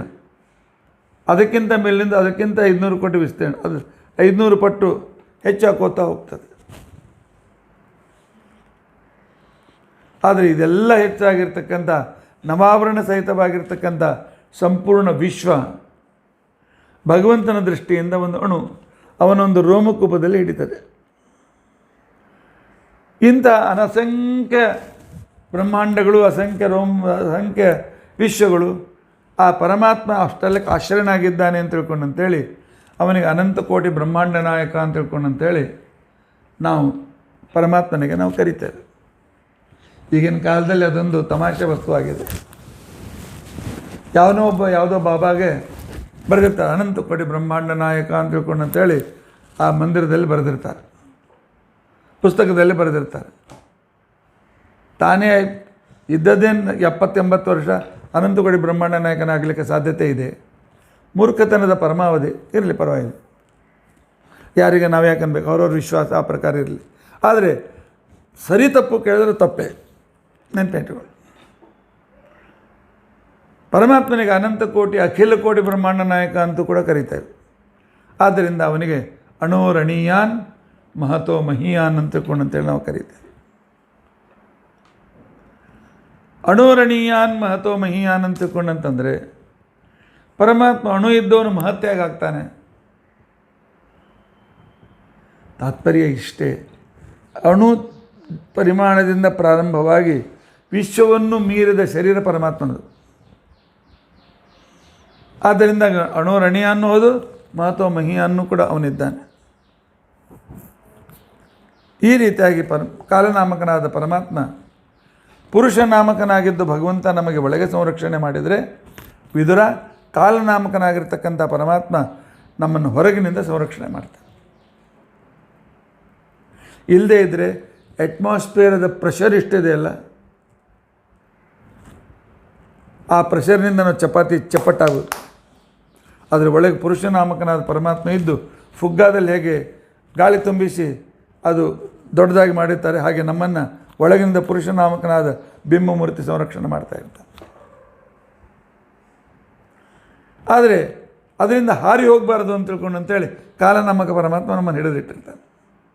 ಆದ್ದರಿಂದಾಗಿ ನಾವು ಭೂಮಿ ಮೇಲೆ ಆರಾಮಾಗಿ ತಿರುಗಾಡ್ತಾ ಇದ್ದೇವೆ. ಯಾವಾಗ ಶ್ವೇತವರಾಹ ಕಲ್ಪ ಪ್ರಾರಂಭವಾಯಿತು, ಆಗ ಮತ್ತೆ ಬ್ರಹ್ಮದೇವರು ಭಗವಂತನ ಆಜ್ಞೆಯಿಂದ ನಿನ್ನೆ ನೀವು ಕೇಳಿದಂಥ ನವವಿಧ ಸೃಷ್ಟಿಯನ್ನು ಮಾಡ್ತಾರೆ. ನವವಿಧ ಸೃಷ್ಟಿಯನ್ನು ಮಾಡಿದ ನಂತರ ಆ ನವವಿಧ ಸೃಷ್ಟಿಯಲ್ಲಿ ಅದಕ್ಕಿಂತಲೂ ಮೊದಲು ನಿಮಗೆ ನಾವು ಹೇಳಿದೆವು. ಏನು ಹೇಳಿದೆವು ಅಂತ ತಿಳ್ಕೊಂಡಂತಂದರೆ, ಪ್ರಕೃತಿಯ ಸತ್ವ ರಜಸ್ತಮೋ ಗುಣಗಳ ವಿಶಿಷ್ಟಾಂಶದಿಂದ ಮಹತ್ತತ್ವದ ನಿರ್ಮಿತಿಯಾಯಿತು. ಆನಂತರ ಅಹಂಕಾರ ತತ್ವದ ನಿರ್ಮಿತಿಯಾಯಿತು. ಆನಂತರ ಅಹಂಕಾರದಲ್ಲಿ 3 ಭಾಗಗಳಾದವು. ಆ 3 ಭಾಗಗಳಲ್ಲಿ ವೈರಾಜ ದೇವತೆಗಳ ಸೃಷ್ಟಿ, ಆನಂತರ ನಮ್ಮ ಇಂದ್ರಿಯಗಳ ಸೃಷ್ಟಿ, ಆನಂತರ ಪಂಚಮಹಾಭೂತಗಳ ಸೃಷ್ಟಿ, ಅದರ ಸತ್ವಾಂಶದಿಂದ ತನ್ಮಾತ್ರಗಳು, ಅದರ ರಜೋ ಅಂಶಗಳಿಂದಾಗಿ ಅದರ ಗೋಲಕ ಅದು ಇಂದ್ರಿಯಗಳು, ಅದರ ತಮೋ ಅಂಶದಿಂದ ಪೃಥ್ವಿ ಅಪ್ತೇಜಗಳು ಸೃಷ್ಟಿಯಾದವು. ಪೃಥ್ವಿ ಅಪ್ತಗಳ ಸೃಷ್ಟಿಯಾಗಿರ್ತಕ್ಕಂಥ ಸಂದರ್ಭದಲ್ಲಿ ಆಗ ಮತ್ತೆ ಪರಮಾತ್ಮನ ಹೊಟ್ಟೆಯಲ್ಲಿ ಸೇರಿರ್ತಕ್ಕಂಥ ಬ್ರಹ್ಮ ಪರಮಾತ್ಮನ ನಾಭಿಯಿಂದ ಹುಟ್ಟಿ ಬರ್ತಾನೆ. ಹುಟ್ಟಿ ಬಂದಿರತಕ್ಕಂಥ ಸಂದರ್ಭದಲ್ಲಿ ಮತ್ತೆ ಪುನಃ ಸೃಷ್ಟಿಯನ್ನು ಮಾಡ್ತಾನೆ. ಸೃಷ್ಟಿ ಮಾಡ್ತಕ್ಕಂಥ ಸಂದರ್ಭದಲ್ಲಿ ಕೊನೆ ಆವರಣದ ಸೃಷ್ಟಿ ಅವಿದ್ಯಾವರಣ. ಅವಿದ್ಯಾವರಣ ಅಂತ ತಿಳ್ಕೊಂಡಂತಂದರೆ ಆ ಕಾಲದಲ್ಲಿ ಪಂಚಪರ್ವ ಅವಿದ್ಯ, ಮೋಹ, ಮಹಾಮೋಹ, ತಾಮಿಸ್ರ, ಅಂಧತಾಮಿಸ್ರ, ಅಜ್ಞಾನ, ಮೋಹ, ಮಹಾಮೋಹ, ತಾಮಿಸ್ರ, ಅಂಧತಾಮಿಸ್ರ ಅಂತಕ್ಕಂಥ ಅವಿದ್ಯಾ ಸೃಷ್ಟಿ. ಆನಂತರ ಬ್ರಹ್ಮದೇವರು ಸೃಷ್ಟಿಯನ್ನು ಬೆಳೆಸು ಅಂತ ತಿಳ್ಕೊಂಡು ಹೇಳಿ ಸನಕಾದಿಗಳನ್ನು ಸೃಷ್ಟಿ ಮಾಡ್ತಾರೆ. ಸನಕಾದಿಗಳು ಸೃಷ್ಟಿ ಮಾಡಲಿಕ್ಕೆ ಮದುವೆಯಾಗಿ ಸಂತಾನ ಬೆಳೆಸಲಿಕ್ಕೆ ಒಪ್ಪಲಿಲ್ಲ. ಬ್ರಹ್ಮದೇವರಿಗೆ ಅಸಮಾಧಾನವಾಯಿತು, ಸ್ವಲ್ಪ ಸಿಟ್ಟು ಬಂತು. ಅದರಿಂದ ಅವರ ಹುಬ್ಬಿನಿಂದ ರುದ್ರದೇವರು ಹೊರಗೆ ಬಂದಿದ್ದಾರೆ. ರುದ್ರದೇವರು ಕ್ರೋಧ ರೂಪದಿಂದ ಬಂದಾಗ ಬಹಳ ದುಃಖವಾಯಿತು, ಅವ್ರಿಗೆ ಅಳ್ತಾ ಇದ್ದಾರೆ. ಆಗ ಬ್ರಹ್ಮದೇವರು ಅವ್ರಿಗೆ ಸೃಷ್ಟಿ ಮಾಡಲಿಕ್ಕೆ ಹೇಳಿದಾಗ ಆ ಕ್ರೋಧದಿಂದ ಆಗಿರ್ತಕ್ಕಂಥ ಪ್ರಮಥ ಗಣಗಳು ಇತ್ಯಾದಿಗಳೆಲ್ಲ ವಿಚಿತ್ರ, ಯಾವುದೇ ರೀತಿ ಪ್ರಪೋರ್ಷನೇಟ್ ಇಲ್ಲದೇ ಇದ್ದ ಸೃಷ್ಟಿಯಾಯಿತು. ಬ್ರಹ್ಮದೇವರು ಬೇಡ ಅಂತ ತಿಳ್ಕೊಂಡಂತೇಳಿ ಆಗ ಅವರನ್ನು ನಿಲ್ಲಿಸಿ ನಾನು ತಪಸ್ಸು ಮಾಡ್ತೇನೆ ಅಂತ ತಿಳ್ಕೊಂಡಂತೆ ಹೊರಟು ಅವರು ಸೃಷ್ಟಿ ಪ್ರಾರಂಭ ಮಾಡ್ತಾರೆ. ಯಜ್ಞಗಳನ್ನೇ ಪ್ರಮುಖವಾಗಿ ಇಟ್ಕೊಂಡಾಗ ಆ ಕಾಲದಲ್ಲಿ ಯಕ್ಷರು ಹುಟ್ಟುತ್ತಾರೆ. ರಕ್ಷಣೆಯೇ ಪ್ರಮುಖವಾಗಿ ಇಟ್ಕೊಂಡು ಕೆಲವು ಜೀವರಾಶಿಗಂತಂದರೆ ಅವರೇ ರಾಕ್ಷಸರಾಗ್ತಾರೆ. ಆನಂತರ ಹಸಿವೆಯನ್ನು ಪ್ರಧಾನವಾಗಿಟ್ಟು ಕೆಲವು ಜೀವರನ್ನು ತಂದರೆ ಅವರೇ ಪಿಶಾಚಿಗಳಾಗಿ ಬ್ರಹ್ಮದೇವರನ್ನು ತಿನ್ನಲಿಕ್ಕೆ ಬರ್ತಾರೆ. ಆಗ ಬ್ರಹ್ಮದೇವರು ತಮ್ಮ ಶರೀರವನ್ನು ಬಿಟ್ಬಿಡ್ತಾರೆ. ರುದ್ರದೇವರು ಅವರನ್ನು ಸ್ಮಶಾನದಲ್ಲಿ ಹೋಗಿ ಅವರು ತಮ್ಮ ಆಶ್ರಯದಲ್ಲಿ ಇಟ್ಕೊಂಡಿರ್ತಕ್ಕಂಥ ನಂತರ ಆಮೇಲೆ ಬ್ರಹ್ಮದೇವರು ಸಾವಿತ್ರಾದಿ ಬ್ರಹ್ಮಚರ್ಯಾಶ್ರಮಗಳನ್ನು, ಪ್ರಾಜಾಪತ್ಯಾದಿ ಗೃಹಸ್ಥಾಶ್ರಮಗಳನ್ನು, ವಾಲಕಿಲ್ಯಾದಿ ವಾನಪ್ರಸ್ಥಾಶ್ರಮಗಳನ್ನು ಮತ್ತು ಕುಟೀಚಕಾದಿ ಸನ್ಯಾಸಗಳನ್ನು, ಪ್ರತಿಯೊಂದರಲ್ಲಿ 4 ಭಾಗಗಳು.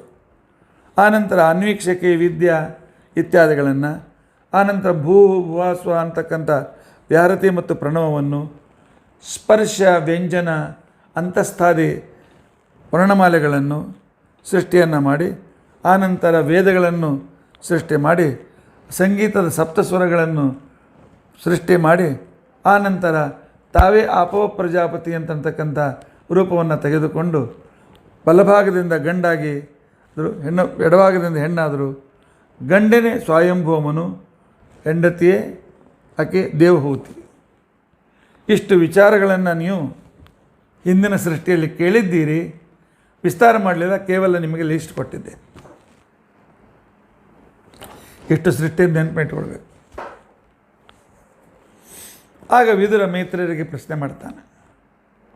ತೃತೀಯ ಸ್ಕಂದದಲ್ಲಿ ಇವು ಬರ್ತಕ್ಕಂಥದ್ದು. ನಾನು ಇದನ್ನು ಮೊದಲೇ ಸೃಷ್ಟಿಯ ಕ್ರಮದಲ್ಲಿ ಹೇಳಿದ್ದರಿಂದಾಗಿ ಈಗ ಕೇವಲ ನಿಮಗೆ ಅಲ್ಲಿಂದ ನೆನಪು ಮಾಡಿಕೊಳ್ಳಿ ಅಂತ ತಿಳ್ಕೊಂಡು ಅಂತ ಹೇಳ್ತೇನೆ. ಆ ಎಪಿಸೋಡ್ಗಳನ್ನು ತೆಗೆದುಕೊಂಡು ಸೃಷ್ಟಿಯ 6 ಎಪಿಸೋಡ್ಗಳಿವೆ.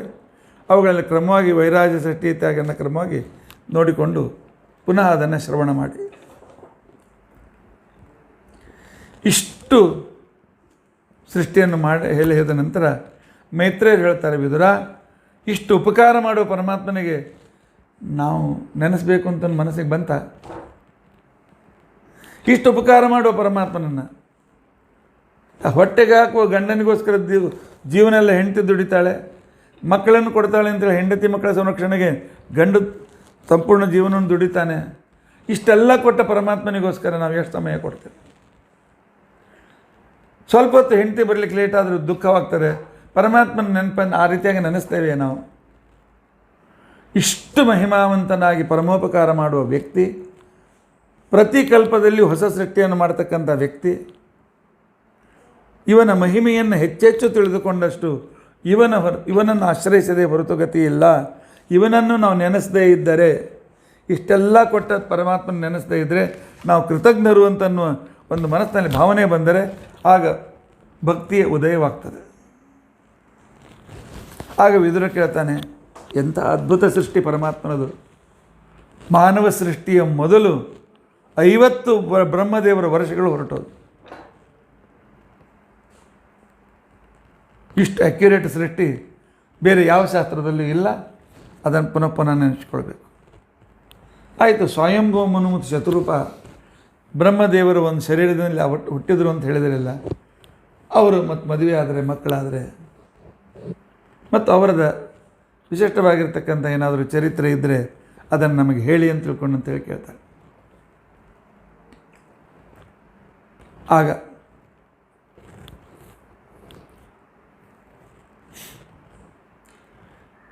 ಮೈತ್ರೇಯರು ಕೇಳ್ತಾರೆ, ಏನಪ್ಪ ಸಾಕಾಗಿಲ್ಲ? ಇಲ್ಲ, ಪರಮ ಭಗವದ್ಭಕ್ತರು ಮನು ಮೊದಲಾಗಿರ್ತಕ್ಕಂಥ ಮಹಾವ್ಯಕ್ತಿಗಳು, ಭಗವಂತನ ಸೇವೆಗೆ ತಮ್ಮ ಜೀವನವನ್ನು ಮುಡುಪಾಗಿಟ್ಟಿರ್ತಕ್ಕಂಥ ವ್ಯಕ್ತಿಗಳು, ನ್ಯಾಯಶಾಸ್ತ್ರ ವೇದಾಂತ ಶಾಸ್ತ್ರ ವಿಚಾರ ಮಾಡಿ ಆನಂತರ ಶಾಸ್ತ್ರಾರ್ಥ ಮಾಡಿ ಭಗವಂತ ಸರ್ವೋತ್ತಮ ಅಂತ ತಿಳ್ಕೊಂಡು ಅಂತೇಳಿ ಸಾಧನೆ ಮಾಡಿದರೆ ಏನು ಒಂದು ವಿಶಿಷ್ಟವಾದ ಗತಿ ಸಿಗ್ತದೆ. ಅದೇ ಭಕ್ತಿಯಿಂದ ಪರಮಾತ್ಮನ ಮತ್ತು ಅವನ ಭಕ್ತರ ಚರಿತ್ರೆಗಳನ್ನು ಕೇಳಿದರೆ ಆ ಫಲ ನಮಗೆ ಸಿಗ್ತದೆ. ನಾವೆಲ್ಲರೂ ಆ ಶಾಸ್ತ್ರ ಚರ್ಚೆ ಮಾಡಲಿಕ್ಕೆ ಸಮರ್ಥರಲ್ಲ. ಅದಕ್ಕಾಗಿ ಸಂಪೂರ್ಣ ಭಾಗವತದಲ್ಲಿ ಬರತಕ್ಕಂಥ ಭಗವಂತನ ಭಗವದ್ಭಕ್ತರ ಕಥೆಗಳನ್ನು ಕೇಳಿ ತಿಳಿದುಕೊಳ್ಳೋಕ್ಕೋಸ್ಕರ ನಾವು ಪ್ರಯತ್ನಶೀಲರಾಗೋಣ. ಯಾಕೆಂದರೆ ಅನೇಕ ಶಾಸ್ತ್ರಾವಮರ್ಶನ ಮಾಡಿದ ನಂತರ ಪರಮಾತ್ಮ ಅನುಗ್ರಹವಾಗುವಂತೆ ಪರಮಾತ್ಮನ ಭಕ್ತರ ಕಥೆಯನ್ನು ಕೇಳಿ ಅದರಿಂದ ಬರತಕ್ಕಂಥ ಜ್ಞಾನಭಕ್ತಿಯಿಂದ ಪರಮಾತ್ಮನು ಕೂಡ ಒಲಿತಾನೆ. ಶ್ರುತಶ್ಯ ಪುಂಸಃ ಶುಚಿರಶ್ರಮಸ್ಯ ನನ್ಮಂಜಸಾ ಸೂರಿಭಿ ಈಡಿತೋರ್ಥಃ ಯತ್ತತ್ ಗುಣಾನುಶ್ರವಣಂ ಮುಕುಂದ ಪಾದಾರವಿಂದಂ ಹೃದಯೇಶು ತೇಷಾಂ. ಅಂತ ಭಗವದ್ಭಕ್ತರು. ಆದ್ದರಿಂದಾಗಿ ಅವರ ಚರಿತ್ರೆಯನ್ನು ಹೇಳು ಅಂತ ತಿಳ್ಕೊಂಡಂತಂದಾಗ, ಆಗಲಿ ವಿದುರ, ನಿನಗೆ ಹೇಳೋದು ನನಗೊಂದು ದೊಡ್ಡ ಪುಣ್ಯ, ನಿನಗೆ ಹೇಳೋದು ನನಗೊಂದು ಆನಂದ. ಯಾಕೆ? ಹೇಳ್ತಕ್ಕಂಥವನು ಅವನಿಗೆ ಕೇಳ್ತಕ್ಕಂಥವನ ಮೇಲೆ ಉಪಕೃತನಾಗಬೇಕೆ? ಹೌದು, ಈಗಿನ ಕಾಲಕ್ಕೆ ಅದೇ ಸಮಯ ಬಂದಿದೆ. ಶ್ರೋತೃಗಳೇ, ನೀವೆಲ್ಲ ಬರ್ತೀರಿ ಅಂತ ತಿಳ್ಕೊಂಡಂತೇಳಿ ನಾವು ಪುರಾಣ ಹೇಳ್ತೇವೆ. ಇಲ್ಲದೆ ಇದ್ದರೆ ಸುಮ್ಮನೆ ಪುರಾಣ ಸುಮ್ಮನೆ ನೋಡ್ಕೊಂಡು ಅಷ್ಟೇ ವಿಚಾರ ಮಾಡ್ಕೊಂಡು ಕೊಡ್ತೇವೆ. ಆದ್ದರಿಂದಾಗಿ ಈ ಭಾಗವತದ ಈ 150 ದಿವಸಗಳ ಯಜ್ಞದಲ್ಲಿ ಇದಕ್ಕೆ ಕಾರಣರು ನೀವೇ. ನಿಮಗೆ ಕೃತಜ್ಞತೆಗಳು, ಥ್ಯಾಂಕ್ಸ್ ಅಂತ ನಾವು ಹೇಳಬೇಕಾಗ್ತದೆ. ನೀವು ಬಯಸೋದಿಲ್ಲ, ಆದರೆ ಶ್ರೋತೃಗಳಿದ್ದರೆ ಭಕ್ತರುಗಳಲ್ವ. ಅದೇ ರೀತಿಯಾಗಿ ಇಲ್ಲಿರ್ತಕ್ಕಂಥ ಶ್ರೋತ ಎಂಥವನು?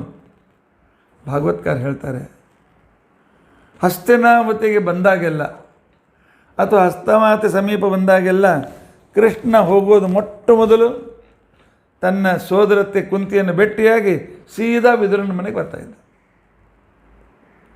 ಊಟ ವಿಶ್ರಾಂತಿ ಎಲ್ಲ ವಿದುರನ ಮನೆಯಲ್ಲಿ. ಅಷ್ಟು ಪರಮಭಕ್ತ ವಿದುರ. ಅಷ್ಟೆಲ್ಲಿ ಭಾಗವತ್ಕಾರ ಹೇಳ್ತಾರೆ, ತನ್ನ ಮನೆಗೆ ಕೃಷ್ಣ ಬಂದರೆ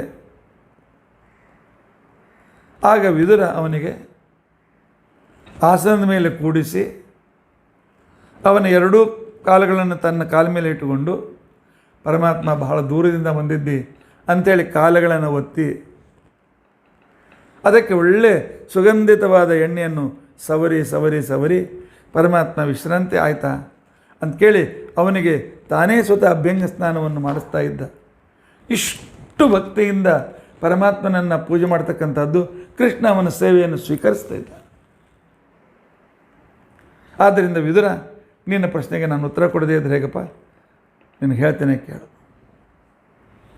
ಯಾವಾಗ ಮನು ಶತರೂಪ ಹುಟ್ಟಿದರು, ಆಗ ತನ್ನ ತಂದೆಯಾದ ಬ್ರಹ್ಮದೇವರ ಹತ್ರ ಬಂದು ಹೇಳ್ತಾನೆ, ಎಲೆ ಚತುರ್ಮುಖ ಬ್ರಹ್ಮದೇವರೇ, ತಾವು ಜಗತ್ತನ್ನೇ ಹುಟ್ಟಿಸ್ತಕ್ಕಂಥವರು, ನಾನು ಕೂಡ ಒಂದು ಜಗತ್ತಿನ ಒಂದು ಭಾಗ, ನನ್ನನ್ನು ಹುಟ್ಟಿಸಿದವರು ನೀವೇ ತಂದೆ. ಆದ್ದರಿಂದಾಗಿ ನಮ್ಮಿಂದ ನಿಮಗೇನು ಪ್ರಯೋಜನ ಇಲ್ಲದೇ ಇರ್ಬೋದು, ಆದರೆ ನಿಮ್ಮ ಸೇವೆ ಮಾಡದೇ ಇದ್ದರೆ, ನಿಮ್ಮ ಆಜ್ಞೆಯನ್ನು ಪರಿಪಾಲನೆ ಮಾಡದೇ ಇದ್ದರೆ ನನ್ನ ಜೀವನ ವ್ಯರ್ಥವಾಗ್ತದೆ, ಹುಟ್ಟಿಯೂ ವ್ಯರ್ಥ. ಯಾವ ವ್ಯಕ್ತಿ ತಂದೆ ತಾಯಿಗಳ ಸೇವೆಯನ್ನು ಮಾಡೋದಿಲ್ಲ, ಯಾವ ವ್ಯಕ್ತಿಗೆ ತನ್ನ ತಂದೆ ತಾಯಿಗಳ ಮೇಲೆ ಆದರವಿಲ್ಲ, ಅವನ ಜೀವನ ವ್ಯರ್ಥ. ಇದನ್ನು ನಾನು ಹೇಳ್ತಾ ಇಲ್ಲ, ಸ್ವಯಂಭುವ ಮನು ಹೇಳ್ತಾನೆ. ಯಾಕಂದರೆ ಪ್ರತಿಯೊಂದು ಮನ್ವಂತರದ ಮನುಗಳು ಅಂತ ಏನಿರ್ತಾರೆ ಅವರು ಹೇಳಿದ್ದೇ ಪ್ರಮಾಣ. ಅದಕ್ಕೋಸ್ಕರ ವೇದ ಸ್ಪಷ್ಟವಾಗಿ ಹೇಳ್ತದೆ, ಯತ್ಕಿಂಚಿತ್ ಮನು ಅಬ್ರವೀತ್ ತದ್ವೈ ಭೇಟಜಂ ಭೇಟತತಾಯ.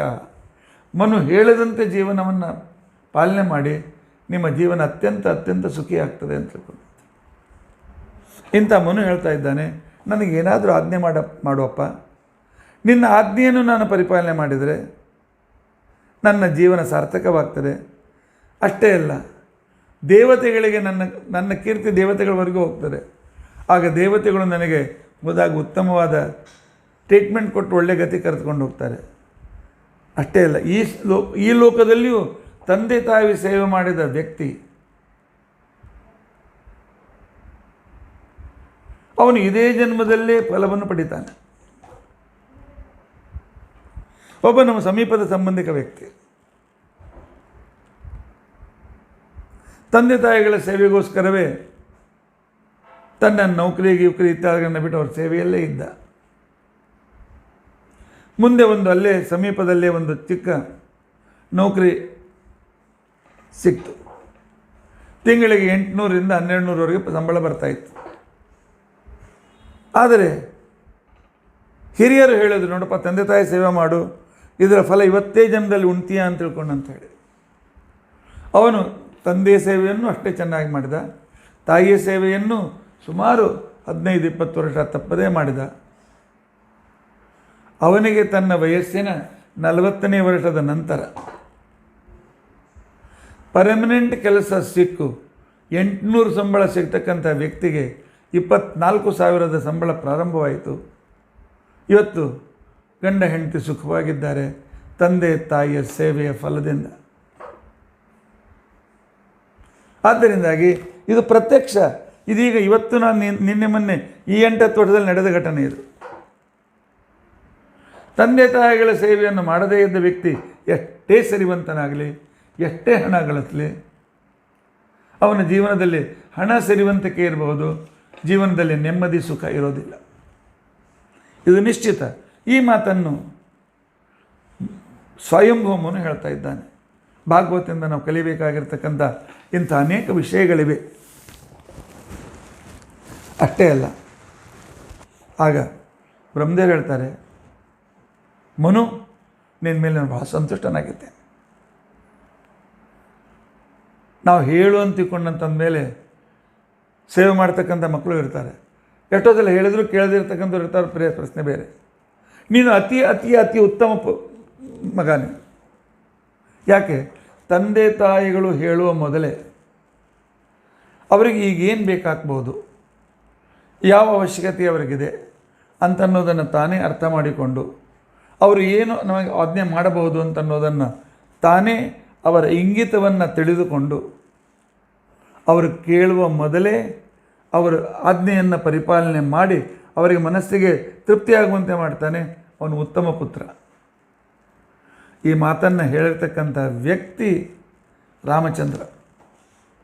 ದಶರಥ ಕಾಡಿಗೆ ಹೋಗು ಅಂತ ಹೇಳಲಿಲ್ಲ. ಕೈಕೇಯಿ ಹೇಳಿದ್ಲು, ನಿಮ್ಮ ಅಪ್ಪನಿಗೆ ವರ ಕೇಳೀನಿ ಅಂತೇಳಿ. ತಂದೆ ಆಜ್ಞೆ ಮಾಡದೇ ಇದ್ದರೂ ಅವನು ವಚನಭ್ರಷ್ಟನಾಗಬಾರದಂತ ಕಾಡಿಗೆ ಹೋದ ವ್ಯಕ್ತಿ ಶ್ರೀರಾಮಚಂದ್ರ ಉತ್ತಮ ಪುತ್ರ. ತಂದೆ ತಾಯಿ ಹೇಳುವ ಮೊದಲೇ ಅವರ ಮನಸ್ಸಿನಂತೆ ವ್ಯವಹಾರ ಮಾಡ್ತಕ್ಕಂಥ ವ್ಯಕ್ತಿ. ತಂದೆ ತಾಯಿಗಳು ಹೇಳಿದ ಮೇಲೇನು ಕೆಲಸವನ್ನು ಮಾಡ್ತಾನೆ, ಅವರ ಆಜ್ಞಾಪಾಲನೆ ಮಾಡ್ತಾನೆ. ಅವನು ಮಧ್ಯಮ ಪುತ್ರ. ಅವ್ರು ಹೇಳಿದ ಮೇಲೆಯೂ ಎಲ್ಲ ಹೇಳಿಕ್ಕೆ ಬರಬೇಡ, ನನಗೆ ಆಗಿಂದ ಬೇಕಾದ ಮಾಡ್ಕೋರಿ ಅಂತ ತಿಳ್ಕೊಂಡಂತಂದರೆ ಅವನ ಮಗ ಅಲ್ಲೇ ಅಲ್ಲ. ಹೇಗೆ ಮಲಮೂತ್ರ ಹೊರಗೆ ಬರ್ತದೆ ಅದೇ ರೀತಿಯಾಗಿ ಹೊರಗೆ ಬಂದಿದ್ದಾನೆ. ಮಲಮೂತ್ರ ಸಮ ಅಂತ ತಿಳ್ಕೊಂಡಂತೇಳಿ ಶಾಸ್ತ್ರ ಹೇಳ್ತದೆ. ಅನುಕ್ತ್ವ ಕುರುತೆ ಯಸ್ತು ಸಹ ಉತ್ತಮ ಪುತ್ರ ಉಚ್ಯತೆ. ಆನಂತರ ಉಕ್ತ ಆಜ್ಞಾ ಪರಿಪಾಲಕ ಮಧ್ಯಮ ಸ ಉಚ್ಯತೆ. ಉಕ್ತೋಪಿ ಯಹ ನ ಕುರುತೆ ಸಪುತ್ರೋ ಮಲ ಉಚ್ಯತೆ ಅಂತ ತಿಳ್ಕೊಂಡಂತೇಳಿ ಶಾಸ್ತ್ರ ಹೇಳ್ತದೆ. ಆದ್ದರಿಂದ ನೀನು ಉತ್ತಮ ಪುತ್ರಪ್ಪ. ನಾನು ಹೇಳೋಕ್ಕಿಂತ ಮೊದಲೇ ಕೇಳಿಕೊಂಡು ನನ್ನ ಇಷ್ಟ ಅಭಿಷ್ಟ ಏನು ಇಚ್ಛೆ ಪೂರ್ಣ ಮಾಡಲಿ ಅಂತ ಕೇಳಿದೆಯಲ್ಲ, ನಾನು ಭಾಳ ಸಂತುಷ್ಟನಾಗಿದ್ದೇನೆ. ನೀವು ಗಂಡ ಹೆಂಡತಿ ಇಬ್ಬರು ಬಹಳ ಸುಖವಾಗಿರ್ತೀವಿ. ಮದುವೆ ಆಗಿರ್ತಕ್ಕಂಥ ಕಪಲ್ಗಳು ತಂದೆ ತಾಯಿಗಳ ಆಶೀರ್ವಾದ ಪಡಿಬೇಕು. ನನ್ನ ಹೆಂಡತಿಗೆ ಅಪ್ಪನ ಜೊತೆ ಇರಲಿಕ್ಕಾಗೋದು, ನಾನು ಬೇರೆ ಮನೆ ಮಾಡ್ತೇನೆ. ನನ್ನ ಅತ್ತೆ ಜಾವನ ಜೊತೆಗೆ ನಾನು ಇರಲಿಕ್ಕಾಗೋದಿಲ್ಲ, ಬೇರೆ ಮನೆ ಮಾಡಿಲ್ಲ, ನಮ್ಮ ಹೊರಗೆ ಹೊರಟೋಗ್ತೇನೆ ಅಂತಕ್ಕಂಥ ಇಬ್ಬರೂ ಜೀವನದಲ್ಲಿ ದುಃಖಿಗಳಾಗ್ತಾರೆ. ತಂದೆ ತಾಯಿಯನ್ನು ಹೊರಗೆ ಹಾಕಿ ನಾನು ಸಂಸಾರ ಮಾಡ್ತೇನೆ ಅಂತಕ್ಕಂಥ ವ್ಯಕ್ತಿ ಜೀವನದಲ್ಲಿ ತಪ್ಪದೇ ದುಃಖಿ ಆಗ್ತಾನೆ. ನೀವಿಬ್ಬರು ನನ್ನ ಆಶೀರ್ವಾದ ಇದೆ. ಯಾಕಂದರೆ ಹಿರಿಯರ ಆಶೀರ್ವಾದದಿಂದ ಅಭಿವಾದನಶೀಲಸ್ಯ ನಿತ್ಯಂ ವೃದ್ಧೋಪಸೇವಿನಃ ಚತ್ವಾರಿ ತಸ್ಯ ವರ್ಧಂತೆ ಆಯುರ್ವಿದ್ಯಾ ಯಶೋಬಲಂ. ಹಿರಿಯರ ಆಶೀರ್ವಾದ ತೆಗೆದುಕೊಂಡ್ರೆ ಆಯುಷ್ಯ, ಕೀರ್ತಿ, ಬಲ, ವಿದ್ಯೆ ಎಲ್ಲವೂ ಬರ್ತದೆ. ಆದ್ದರಿಂದಾಗಿ ಮನುಷ್ಯ ತನ್ನ ಶಕ್ತಿಯ ಸೀಮೆ ಇರುವವರೆಗೂ ಅವರ ಆಜ್ಞೆಯನ್ನು ಪರಿಪಾಲನೆ ಮಾಡಬೇಕು. ಕೆಲವು ಸಲ ಅವರ ಆಜ್ಞೆ ಪರಿಪಾಲನೆ ಮಾಡುವಷ್ಟು ಯೋಗ್ಯತೆ ಇಲ್ಲದೇ ಇದ್ದಾಗ ನನ್ನ ಅಪ್ಪ ಇಷ್ಟೇ ಆಗ್ತದೆ ಅಂತಕೊಂಡು ಹೇಳ್ಬೋದು. ಅದಕ್ಕೆ ನಮ್ಮ ಶಾಸ್ತ್ರದಲ್ಲಿ ಹೇಳ್ತಾರೆ, ಜೀವತೋ ವಾಕ್ಯಕರಣ. ಯಾವನಿಗೂ ಮಗ ಅಂತ ಕರಿಬೇಕು? ಜೀವಿತ ಇದ್ದಾಗ, ಅವ್ರ ತಂದೆ ತಾಯಿಗಳಿದ್ದಾಗ ಅವರ ಆಜ್ಞೆಯನ್ನು ಪರಿಪಾಲನೆ ಮಾಡಿಕೊಂಡು ಮೊದಲೇ ಇದ್ದು. ಪ್ರತ್ಯಬ್ಧಂ ಭೂರಿ ಭೋಜನಾತ್.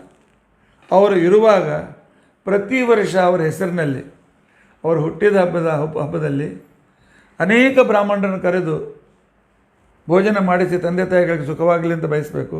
ಅವರು ಹೋದ ಮೇಲೆ ಅವರ ಶ್ರಾದ್ದದ ದಿವಸ ಅನೇಕ ಬ್ರಾಹ್ಮಣರಿಗೆ ಸಂತೋಷಪಡಿಸಬೇಕು.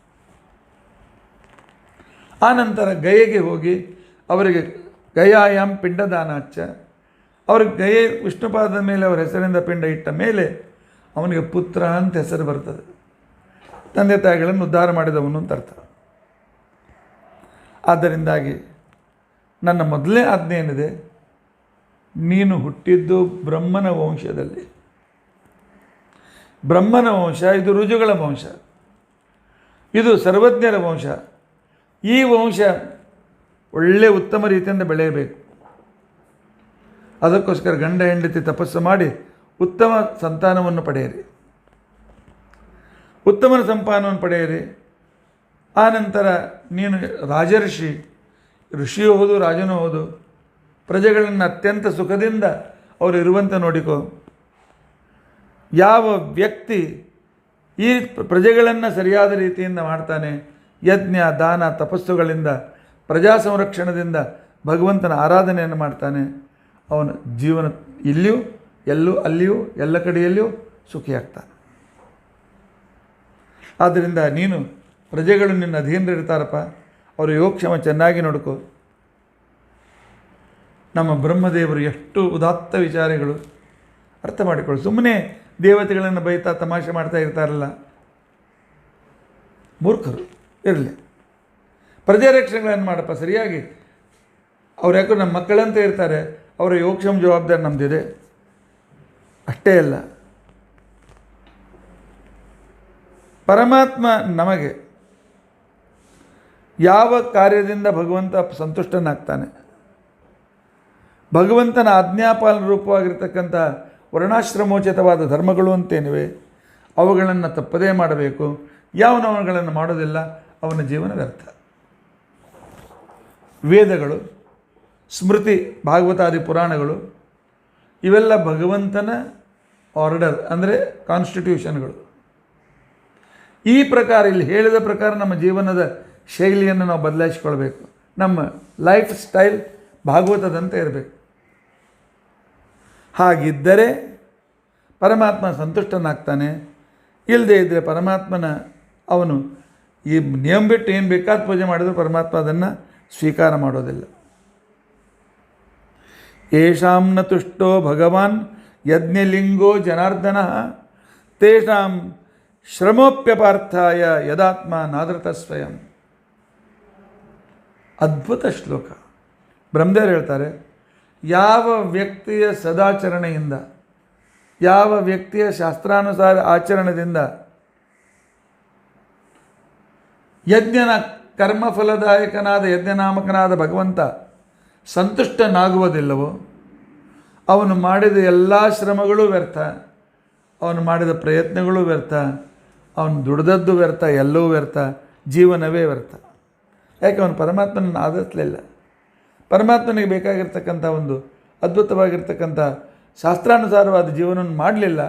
ಪರಮಾತ್ಮನ ಅಪಕರ್ಮಕ್ಕೆ ಪಾತ್ರನಾಗಿ ದುಃಖವನ್ನು ಪಡ್ತಾನೆ, ಮುಂದಿನ ಜನ್ಮದಲ್ಲೂ ಪಾಪಗಳಿಂದ ದುಃಖ ಪಡ್ತಾನೆ, ಮತ್ತು ಪಶು ಪಕ್ಷಿಗಳಾಗಿ ದುಃಖವನ್ನು ಪಡ್ತಾನೆ. ಆಗ ಸ್ವಯಂಭೂನು ಹೇಳ್ತಾನೆ, ಅಪ್ಪ ಆಗಲಿ, ಯಜ್ಞಯಾಗ ರಾಜ್ಯರಕ್ಷಣೆ ಮಾಡಬೇಕಾಗಿತ್ತು ಅಂತಂದರೆ ಒಂದು ರಾಜ್ಯ ಕಟ್ಟಬೇಕು, ಪ್ರಜೆಗಳನ್ನು ಚೆನ್ನಾಗಿ ನೋಡಬೇಕು, ಗ್ರಂಥ ರಚನೆ ಆಗಬೇಕು. ಇದಕ್ಕೆಲ್ಲ ಒಂದು ಊರು ನಗರ ಸ್ಥಾನ ಬೇಡವೆ. ಈಗ ಪಾದ್ಮಕಲ್ಪದ ನಂತರ ಪೃಥ್ವಿಯು ಕಲ್ಪಪ್ರಳಯದ ಒಳಗೆ ಸಂಪೂರ್ಣ ನೀರಿದೆ. ನಾನು ಎಲ್ಲಿದ್ದುಕೊಂಡು ಎಲ್ಲ ನಿನ್ನ ಕರ್ತವ್ಯ ನಿರ್ವಹಿಸಲಿ, ನನಗೆ ಒಂದು ಸ್ಥಳವನ್ನು ಅವಕಾಶ ಮಾಡಿಕೊಡು ಅಂತ ಕೇಳಿದ. ಆಗ ಬ್ರಹ್ಮದೇವರು ಹೇಳ್ತಾರೆ, ನಾನು ವರಾಹಕಲ್ಪ ಪ್ರಾರಂಭವಾದ ಕ್ಷಣಕ್ಕೇನೆ ಪೃಥ್ವಿಯ ಮೇಲಿರ್ತಕ್ಕಂಥ ನೀರನ್ನೆಲ್ಲ ವಾಯುದೇವರ ಅನುಗ್ರಹದಿಂದ ಸಂಪೂರ್ಣ ಒಣಗಿಸಿ ಪ್ರಜೆಗಳು ಇರಲಿಕ್ಕೆ ಅನುಕೂಲ ಮಾಡಿಕೊಟ್ಟಿದ್ನಲ್ಲ. ಆದರೆ ನೋಡ್ತಾನೆ ಇನ್ನೂ ಪೃಥ್ವಿ ನೀರಿನ ಹೊಡೆತದಿಂದ ಹೀಗೆ ಹೀಗೆ ಹೀಗೆ ನೀರಿನಲ್ಲಿ ಮುಳುಗ್ತಾ ಇದೆ. ಬ್ರಹ್ಮದೇವರು ಹೇಳಿದ್ರು, ಇಲ್ಲ, ದೇವತೆಗಳು, ದೈತ್ಯರು, ಪಿತೃಗಳು, ಮಾನವರು, ವೃಕ್ಷಗಳು, ಪಶುಗಳು ಎಲ್ಲರೂ ಇರಬೇಕಾಗಿತ್ತು ಅಂತ ತಿಳ್ಕೊಂಡಂತಂದರೆ ಒಂದು ಪೃಥ್ವಿ ಬೇಕು. ಈ ಪೃಥ್ವಿ ರಸಾತಲಕ್ಕೆ ಹೋಗಿದೆ. ಪೃಥ್ವಿ ರಸಾತಲದಲ್ಲಿ ಹೋಗೋದು ಹೇಗೆ ಅನ್ನೋ ಪ್ರಶ್ನೆ ನಮ್ಮ ಕಲ್ಪನೆ. ಪೃಥ್ವಿಗೂ ಒಂದು ರಸ ಅಂತ ಹೆಸರು, ಪೃಥ್ವಿಗೆ ರಸ ಅಂತ ಹೆಸರು. ಪೃಥ್ವಿಗೆ ಪರಮಾತ್ಮ ಒಂದು ಕಕ್ಷೆಯನ್ನು ಮಾಡಿಕೊಟ್ಟಿದ್ದಾನೆ. ಆ ಕಕ್ಷಾದಲ್ಲಿ ಕ್ರಾಂತವೃತ್ತಲ್ಲಿ ತಿರುಗಬೇಕು. ಯಾವಾಗ ಪೃಥ್ವಿ ತನ್ನ ಕಕ್ಷಾ ಬಿಟ್ಟು ಹೊರಗೆ ಬರ್ತದೆ, ಆಗ ಗ್ರಾವಿಟೇಷನ್ ಫೋರ್ಸ್ ಎಲ್ಲ ಹೊರಟೋಗಿಬಿಡ್ತದೆ. ಮನುಷ್ಯರು ಅದರಲ್ಲಿ ಜೀವಿಸ್ತಿರ್ಲಿಕ್ಕೆ ಸಮರ್ಥರಾಗೋದಿಲ್ಲ. ಆಗ ಈ ಪ್ರಳಯದ ಕಾಲದಿಂದ ಸ್ವಲ್ಪ ಕಕ್ಷೆ ಬಿಟ್ಟು ಹೊರಗೆ ಬಿದ್ದಿತ್ತು. ಆಗ ಬ್ರಹ್ಮದೇವರು ವಿಚಾರ ಮಾಡಿದರು, ನಾನು ಇದನ್ನು ಹೇಗೆ ಮೇಲೆ ಎತ್ತಬೇಕು, ಯಾರ ಸಹಾಯದಿಂದ ಮೇಲೆ ಎತ್ತಬೇಕು. ಪರಮಾತ್ಮ ನೀನೇ ನನ್ನ ಅಪ್ಪ, ಈ ವೇಳೆಯಲ್ಲಿ ನನಗೆ ಮಾರ್ಗದರ್ಶನ ಮಾಡ್ತಕ್ಕಂಥವನು, ಯಾಕಂದ್ರೆ ಮಾರ್ಗದರ್ಶನ ಮಾಡು ಅಂತ ತಿಳ್ಕೊಂಡಂತ ಹೇಳ್ತಾರೆ. ಈಗ ವಿಚಾರ ಮಾಡುವಷ್ಟರಲ್ಲಿ ಬ್ರಹ್ಮದೇವರ ಮೂಗಿನ ಒಂದು ಭಾಗದಿಂದ ಮೂಗಿನಲ್ಲಿ 2 ಹೊಸಳುಗಳು, ಒಂದು ಹೊಸಳೆಯಿಂದ ಒಂದು ಒಳ್ಳೆ ಸುಂದರವಾಗಿರ್ತಕ್ಕಂತಹ ಕಾಡು ಹಂದಿ ಹೊರಗೆ ಬಿತ್ತು. ಏನಪ್ಪ ಏನು ಅಂತ ತಿಳ್ಕೊಂಡು ನೋಡುವಷ್ಟರಲ್ಲಿ ಆನೆಯಷ್ಟು ಎತ್ತ ದೊಡ್ಡದಾಗಿ ಶರೀರ ತೆಗೆದುಕೊಂಡಿರ್ತಕ್ಕಂಥ ಸಂದರ್ಭದಲ್ಲಿ ಆವಾಗ ಜನೋಲೋಕ ತಪೋಲೋಕದಲ್ಲಿ ಇರ್ತಕ್ಕಂಥವರು ಬ್ರಹ್ಮದೇವರ ಮಾನಸಪುತ್ರರಾದ ಮರೀಚಿ, ಅತ್ರಿ, ಪುಲಹ, ಕ್ರತು, ವಚಟ್ಟ ಎಲ್ಲರೂ ಯಾರಪ್ಪ ಇವನು ಇಷ್ಟು ಮೇಲೆ ಬರೆದಿದ್ದಾನೆ, ಹೀಗೆ ಬ್ರಹ್ಮದೇವರಿಂದ ಅಕಸ್ಮಾತ್ತಾಗಿ ಹೊರಗೆ ಬಂದು ಇಷ್ಟು ಬೆಳೆಯಬೇಕು ಅಂತಂದರೆ ಇವನು ಭಗವಂತನೇ ಇರಬೇಕು ಅಂತ ಹೇಳಿ ಆ ಕಾಲದಲ್ಲಿ ಆವಾಗ ಅಪಿಸ್ವಿದ್ ಭಗವಾನೇಶು ಯಜ್ಞೋಮೇ ಖೇದ್, ಯಜ್ಞನಾಮಕನಾದ ಪರಮಾತ್ಮ ಬಂದಿದ್ದಾನೆ ಅಂಥೇಳಿ ಆ ಕಾಲದಲ್ಲಿ ಆ ಯಜ್ಞವರಾಹನನ್ನು ಅವರು ಸ್ತೋತ್ರ ಮಾಡಲಿಕ್ಕೆ ಪ್ರಾರಂಭ ಮಾಡಿದ್ದಾರೆ. ಇವರು ಉತ್ಸಾಹ ಕೊಡೋದಕ್ಕೋಸ್ಕರ ಆ ಆನೆಯಕ್ಕಿಂತಲೂ ಹೆಚ್ಚು ದೊಡ್ಡ ಶರೀರ ಇರತಕ್ಕಂಥ ಪರಮಾತ್ಮ ತಾನು ಗುರ್ ಗುರ್ ಅಂತೇಳಿ ಶಬ್ದವನ್ನು ಮಾಡ್ತಾ ಇದ್ದಾನೆ. ಮಾಡ್ತಾ ಇರತಕ್ಕಂಥ ಸಂದರ್ಭದಲ್ಲಿ ಆಗ ಎಲ್ಲರೂ 3 ವೇದಗಳಿಂದ ಆ ಭಗವಂತನನ್ನು ಸ್ತೋತ್ರ ಮಾಡಲಿಕ್ಕೆ ಪ್ರಾರಂಭ ಮಾಡಿದ್ದಾರೆ. ಆಗ ಪರಮಾತ್ಮ ಅವರಿಗೆ ಸಂತೋಷ ಕೊಡೋದಕ್ಕೋಸ್ಕರ ಆ ವರಾಹರೂಪಿಯಾದಂಥ ಪರಮಾತ್ಮ ಸ್ವಲ್ಪ ಹೊತ್ತು ಅವರಿಗೋಸ್ಕರ ನರ್ತನ ಮಾಡಿದ್ದಾನೆ. ಭಗವಂತನಿಗೆ ತನ್ನ ಮಕ್ಕಳ ಮೇಲೆ ಎಷ್ಟು ಪ್ರೀತಿ, ತನ್ನ ಮಕ್ಕಳು ಹಾಡ್ತಾ ಇದ್ದರೆ ಪರಮಾತ್ಮ ನರ್ತನ ಮಾಡ್ತಾ ಇದ್ದಾನೆ. ಅಂಥ ಕರುಣಾ ಸಮುದ್ರನಾಗಿರ್ತಕ್ಕಂಥ ಪರಮಾತ್ಮ ಸ್ವಲ್ಪ ಹೊತ್ತು ಅವರಿಗೆ ಸಂತೋಷವನ್ನು ಕೊಟ್ಟು ಆನಂತರ ಅವನು ಒಮ್ಮೆಲೆ ನೀರಿನಲ್ಲಿ ಜಿಗಿದ್ಬಿಟ್ಟಿದ್ದ. ಪರ್ವತದಂಥ ಶರೀರ ನೀರಿನಲ್ಲಿ ಬಿದ್ದಾಕ್ಷಣಕ್ಕೇನೆ ಸಮುದ್ರಕ್ಕೆ ಆ ಭಾರ ತಡ್ಕೊಳ್ಳೋಕ್ಕಾಗಲಿಲ್ಲ. ಆ ಏನು ಸಮುದ್ರ ಅಂತ ತಿಳ್ಕೊಂಡಂತಂದರೆ ಆ ಹೊರಗಿನ ಕಕ್ಷಾದಲ್ಲಿರ್ತಕ್ಕಂಥ ನೀರಿತ್ತು, ಅದು ತಡ್ಕೊಳ್ಳಿಕ್ಕೆ ಆಗಲಿಲ್ಲ. ಆಗ ಸಮುದ್ರನಾಥ ವರುಣ ಬೇಡ್ಕೊಳ್ತಾ ಇದ್ದಾನೆ, ಪರಮಾತ್ಮ ನಿನ್ನನ್ನು ಹಿಡಿತಕ್ಕಂಥ ಭಾರ ಸಹನ ಮಾಡ್ತಕ್ಕಂಥ ಶಕ್ತಿ ಕೊಡು ಅಂತ ತಿಳ್ಕೊಂಡಂತೆ ಪ್ರಾರ್ಥನೆಯನ್ನು ಮಾಡಿಕೊಂಡಿರ್ತಕ್ಕಂಥ ಸಂದರ್ಭದಲ್ಲಿ ಆ ಕಾಲದಲ್ಲಿ ಈಸಬೇಕಾದರೆ ಕಾಲಿನಿಂದ ಹೀಗೆ ನೀರು ಸರಿಸಬೇಕಾಗ್ತದೆ. ವರಾರೂಪಿಯಾದಂಥ ಪರಮಾತ್ಮ ಕಾಲಿನಿಂದ ಸರಿಸ್ತಾ ಸರಿಸ್ತಾ ಸರಿಸ್ತಾ ತಾನು ತನ್ನ ಮೂಗಿನಿಂದ ಪೃಥ್ವಿಯನ್ನು ಹುಡುಕ್ತಾ ಇದ್ದಾನೆ. ಮೂಗಿನಿಂದ ಪೃಥ್ವಿ ಹುಡುಕ್ತಾನೆ. ನೀರಿನಲ್ಲಿ ಕಣ್ಣುಗೆ ಕೆಲಸ ಮಾಡೋದಿಲ್ಲ. ಗಂಧವತಿ ಪೃಥ್ವಿಗೆ ಒಂದು ವಿಶಿಷ್ಟವಾದ ಗಂಧ ಇದೆ. ಆ ನಂತರ ಆ ಇದಕ್ಕೆ ಯಾವುದು ಕಾಡು ಹಂದಿಗೆ ವಿಶಿಷ್ಟವಾದ ಗಂಧವನ್ನು ಸ್ವೀಕರಿಸ್ತಕ್ಕಂಥ ಅದ್ಭುತ ಶಕ್ತಿ ಇದೆ. ತನ್ನ ಆಹಾರ ಎಷ್ಟೇ ದೂರ ಇದ್ದರೂ ಅದರ ಗಂಧದಿಂದ ಅದನ್ನು ತಿಳ್ಕೊಂಡು ಅದರವರೆಗೂ ಹೋಗಿ ಮುಟ್ತದೆ. ಈ ರೀತಿಯಾಗಿ ಹುಡ್ತಾ ಇರತಕ್ಕಂಥ ಸಂದರ್ಭದಲ್ಲಿ ಆ ಪರಮಾತ್ಮ ಸ್ವಲ್ಪ ದೂರ ಹೋದ ಮೇಲೆ ಪೃಥ್ವಿಯನ್ನು ಕಂಡಿದ್ದ. ಪೃಥ್ವಿಯನ್ನು ಕಂಡಿರ್ತಕ್ಕಂಥ ಸಂದರ್ಭದಲ್ಲಿ ಅವನಿಗೆ ತ್ರಿವಸಹ ಅಂತ ತಿಳ್ಕೊಂಡಂತೇಳಿ ಒಂದು ವಿಶೇಷಣವನ್ನು ಭಾಗವತ್ಕಾರು ಉಪದೇಶ ಮಾಡ್ತಾರೆ. ಆ ತ್ರಿವಸಹ ಅಂತ ತಿಳ್ಕೊಂಡಂತೇಳಿ 3 ವೇದಗಳಿಂದ ಸ್ತುತನಾಗಿರ್ತಕ್ಕಂಥ ವ್ಯಕ್ತಿ, 3 ಯುಗಗಳಲ್ಲಿ ಅವತಾರ ತೆಗೆದುಕೊಳ್ತಕ್ಕಂಥ ವ್ಯಕ್ತಿ, ಬ್ರಹ್ಮ ವಿಷ್ಣು ಮಹೇಶ್ವರರಿಂದ ತಾನು ಸೃಷ್ಟಿ ಸ್ಥಿತಿಗಳನ್ನು ಮಾಡ್ತಕ್ಕಂಥ ವ್ಯಕ್ತಿ, 3 ಥರದ ಪುರುಷಗಳನ್ನು ತೆಗೆದುಕೊಳ್ತಾನೆ. ಆದ್ದರಿಂದಾಗಿ ಆ ತ್ರಿವಸ ಅಂತ ತಿಳ್ಕೊಂಡು ಅನಿಸ್ಕೊಂಡಿರ್ತಕ್ಕಂಥ ಆ ಪರಮಾತ್ಮ ಆ ಕಾಲದಲ್ಲಿ ಆ ಪೃಥ್ವಿಯನ್ನು ನೋಡಿ ಆಗ ತಾನು ತನ್ನ 2 ಹಲ್ಲುಗಳಿಂದ ಆ ಪೃಥ್ವಿಯನ್ನು ಎತ್ತರಿದ್ದಾನೆ. ಅವರು ಎತ್ತಾ ಇರತಕ್ಕಂಥ ಸಂದರ್ಭದಲ್ಲಿ ಒಬ್ಬ ಗದಾಧಾರಿಯಾಗಿರ್ತಕ್ಕಂಥ ಹಿರಣ್ಯಾಕ್ಷ ಅಂತ ತಿಳ್ಕೊಂಡಂತೇಳಿ ಒಬ್ಬ ಅಸುರ ಬರ್ತಾನೆ. ಅಸುರ ಬಂದು ಇವನಿಗೆ ಈ ಪೃಥ್ವಿಯನ್ನು ಮತ್ತೆ ನಾಶಪಡಿಸ್ತೇನೆ ಅಂತ ತಿಳ್ಕೊಂಡಂತ ಹೊರಟಾಗ ಆ ಕಾಲದಲ್ಲಿ ತನ್ನ ಹಲ್ಲಿನಿಂದ ಆ ಹಿರಣ್ಯಾಕ್ಷನನ್ನು ಸಂಹಾರ ಮಾಡ್ತಾನೆ. ವಿದುರ ಕೇಳ್ತಾನೆ, ಏನಿದು ವಿಚಿತ್ರ? ಪರಮಾತ್ಮನ ಕಿವಿಯಿಂದ ವರಾಹರೂಪಿಯಾಗಿರ್ತಕ್ಕಂಥ ಪರಮಾತ್ಮನ ಕಿವಿಯ ಹೊಡೆತದಿಂದ ಹಿರಣ್ಯಾಕ್ಷ ಸತ್ತ ಅಂತ ತಿಳ್ಕೊಂಡಂತೇಳಿ ಕೆಲವು ಪುರಾಣದಲ್ಲಿ ನಾನು ನೋಡಿದ್ದೇನೆ. ಇಲ್ಲಿ ನೀನು ಹಲ್ಲಿನಿಂದ ಅವನು ಮೃತನಾದ ಅಂತ ತಿಳ್ಕೊಂಡಂತ ಹೇಳಿದಿ. ಇನ್ನು ಕಶ್ಯಪುರ ದಿತಿಗಳು ಹುಟ್ಟೇ ಇಲ್ಲ, ಹಿರಣ್ಯಾಕ್ಷ ಅಲ್ಲಿಂದ ಬಂದ.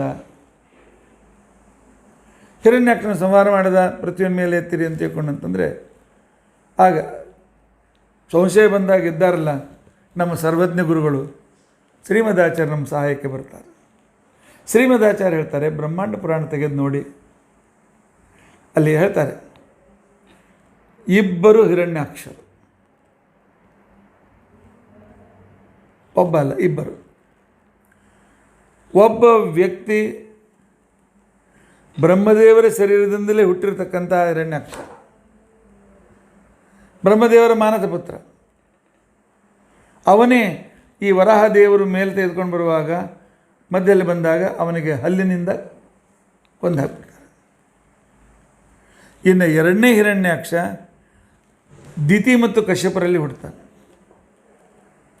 ದಿತಿ ಕಶ್ಯಪರಲ್ಲಿ ಹುಡ್ತಕ್ಕಂಥ ಎರಡನೇ ಹಿರಣ್ಯಾಕ್ಷ ಅಂತ ತಿಳ್ಕೊಂಡಂತೇಳಿದ್ದಲ್ಲ, ಆ ಎರಡನೇ ಹಿರಣ್ಯಾಕ್ಷನನ್ನು ಆ ಕಾಲದಲ್ಲಿ ಪರಮಾತ್ಮ ತಾನು ಮತ್ತೆ ವರಾಹ ಅವತಾರವನ್ನು, ಅದು ಯಜ್ಞ ವರಾಹ ಅವತಾರ, ಇದು ಭೂವರಾಹ ಅವತಾರ. ಎರಡನೇ ಹಿರಣ್ಯಾಕ್ಷನನ್ನು ಕೊಂದದ್ದು ಭೂವರಾಹ ಅವತಾರ. ಯಾಕೆಂದರೆ ಮುಂದೆ ಭೂದೇವಿಯನ್ನು ಮದುವೆ ಮಾಡ್ಕೊಳ್ತಾನೆ ಅವನು. ಅದನ್ನು ತಿಳಿಸ್ಕೊಡ್ತಾರೆ ನಮಗವರು. ಬ್ರಹ್ಮಜಸ್ತು ಹಿರಣ್ಯಾಕ್ಷ ಪ್ರಥಮಂ ದೌಷ್ಟ್ರಯಾ ಹತಃ ಸಯೇವ ಪಾರ್ಷದಾವಿಷ್ಟೇನ ದ್ವಿತೀಯ ಕರ್ಣತಾಡನ. ಜಯ ವಿಜಯರಿಂದ ಕೂಡಿ ಹುಟ್ಟಿದ ಹಿರಣ್ಯಾಕ್ಷರಣ್ಯ ಕಶ್ಯಪಗಳು ಕಶ್ಯಪರ ಪುತ್ರರು. ಈ ಸೃಷ್ಟಿಯ ಆದಿಯಲ್ಲಿ ಬ್ರಹ್ಮದೇವರ ಶರೀರದಿಂದಲೇ ಹುಟ್ಟಿರತಕ್ಕಂಥ ಮತ್ತು ವರಾಹದೇವರ ಮೂಗಿನಿಂದ ಹುಟ್ಟಿದ ವರಾಹನಿಂದ ಹೊಡೆಯಲ್ಪಟ್ಟಂಥವನು ಅವರ ಹಲ್ಲಿನಿಂದ ಹೊಡೆಸ್ಕೊಂಡು ಸತ್ತಿದ್ದಾನೆ. ಮೊದಲು ಪೃಥ್ವಿ ಲಯೋದಕದಲ್ಲಿ, ಪಾದ್ಮಕಲ್ಪದ ಪ್ರಳಯೋದಕದಲ್ಲಿ ಪೃಥ್ವಿ ಇತ್ತು, ಅದನ್ನು ಮೇಲೆ ತಂದಿದ್ದಾನೆ. ಎರಡನೇ ಸಲ ಹಿರಣ್ಯಾಕ್ಷ ಈ ಪೃಥ್ವಿಯನ್ನು ಮುಳುಗಿಸಲು ಪ್ರಯತ್ನ ಮಾಡಿದ. ಆವಾಗ ಬಂದು ಪರಮಾತ್ಮ ಸಂರಕ್ಷಣೆ ಮಾಡ್ತಾನೆ. ಆದ್ದರಿಂದ 2 ವರಾಹ ಅವತಾರ, 2 ಹಿರಣ್ಯಾಕ್ಷ ಪೂರ್ತಿ.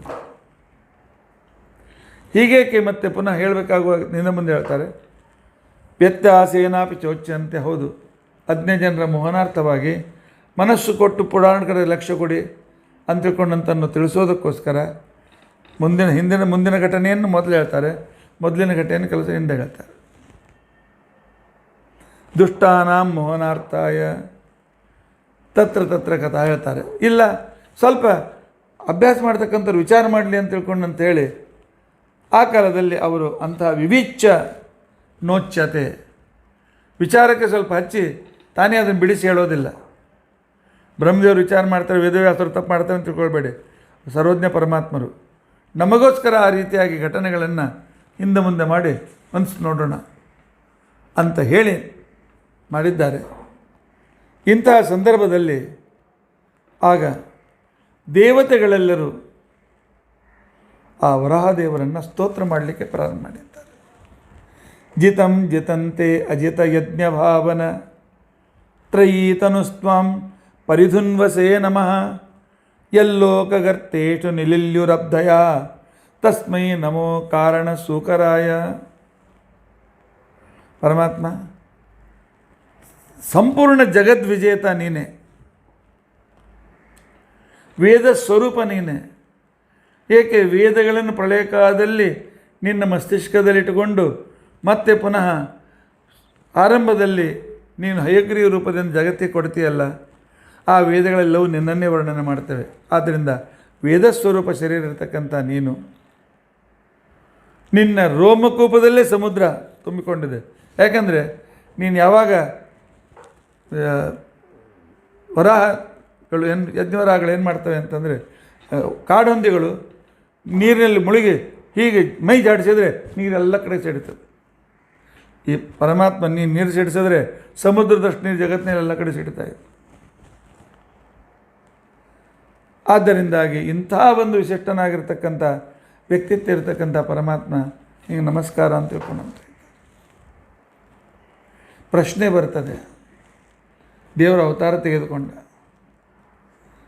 ಮೊದಲೇನು ಮೀನಾಗಿದ್ದ ಪರವಾಗಿಲ್ಲ,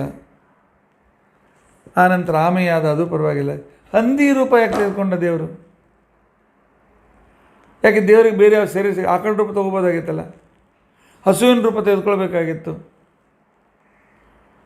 ಏಕೆ ಸೂಕ ರೂಪ ತೆಗೆದುಕೊಂಡ? ಆರಂಭದಲ್ಲಿ ಭಾಗವತ್ ನಾನು ಹೇಳಕ್ಕೆ ಪ್ರಾರಂಭ ಮಾಡಿದ ನನಗೂ ಇದು ಪ್ರಶ್ನೆ ಇತ್ತು.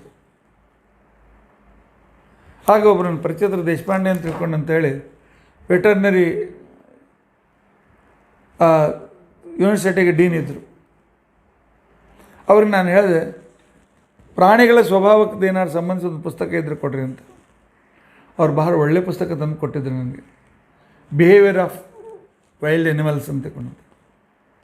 ಅದರಲ್ಲಿ ಈ ಕಾಡು ಹಂದಿಯ ಬಗ್ಗೆ ವಿವರಣೆ ಇತ್ತು. ಅದನ್ನು ಓದಿದಾಗ ನನಗೆ ಗೊತ್ತಾಯಿತು ಯಾಕೆ ಪರಮಾತ್ಮ ವರಾಹ ಅವತಾರವನ್ನು, ಈ ಊರಿನ ಹಂದಿ ಅಲ್ಲ, ಕಾಡಂದಿ, ಬೋರ್, ವನಸೂಕರ, ಅದು ಋಷಿಯಂತೆ ತನ್ನ ಜೀವನವನ್ನು ಯಾಪನ ಮಾಡ್ತದೆ.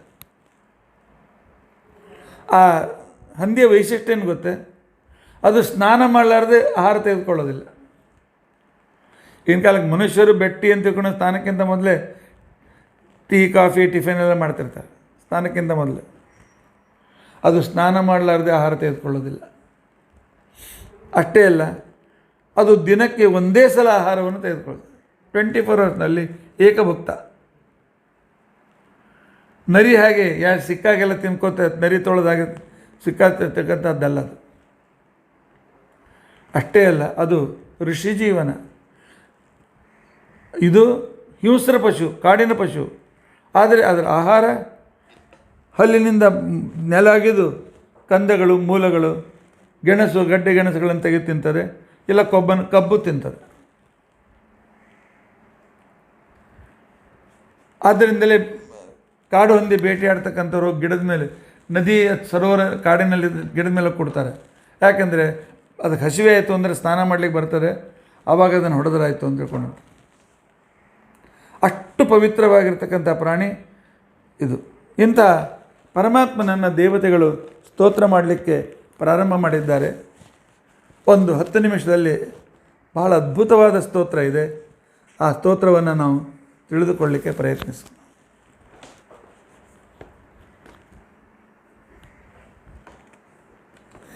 ರೂಪಂ ತವೈತನ್ನನುದುಷ್ಟಕಾನಾಂ ದುರ್ದರ್ಶನಂ ದೇವ ಯದಧ್ವರಾತ್ಮಕಂ.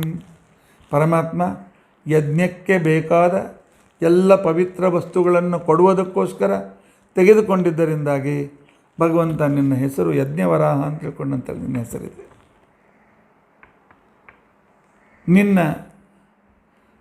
ಚರ್ಮ ಎಲ್ಲ ಅನೇಕ ವೇದಗಳಿಂದ ತಯಾರಾಗಿದೆ.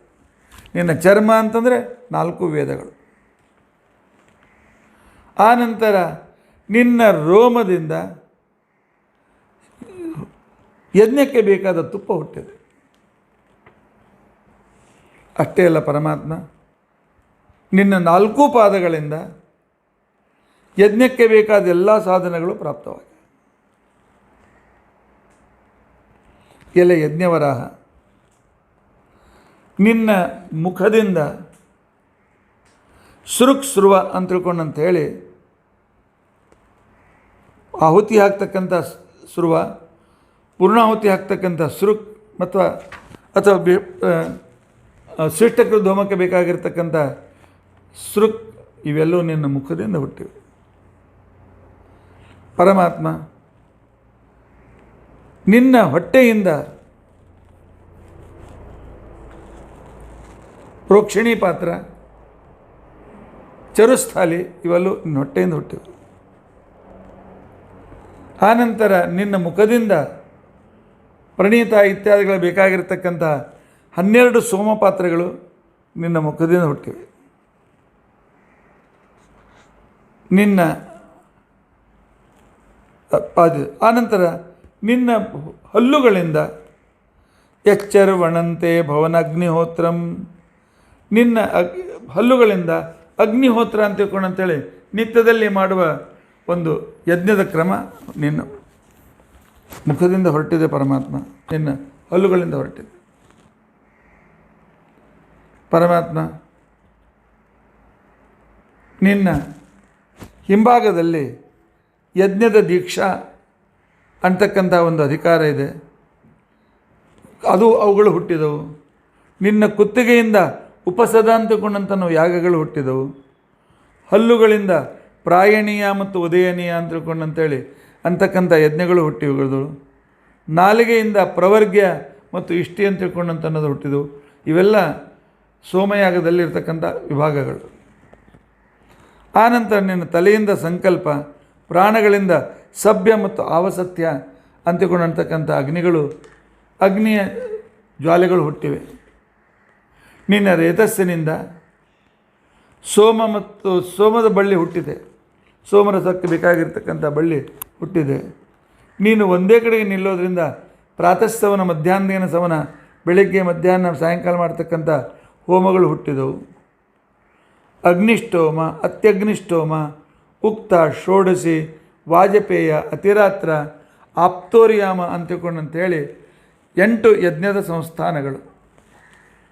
ಇವರೆಲ್ಲ ಈ ಸಂಸ್ಥಾನಗಳನ್ನು ಅಗ್ನಿಹೋತ್ರ ಇಟ್ಕೊಂಡವ್ರು ಮಾಡ್ತಾರೆ.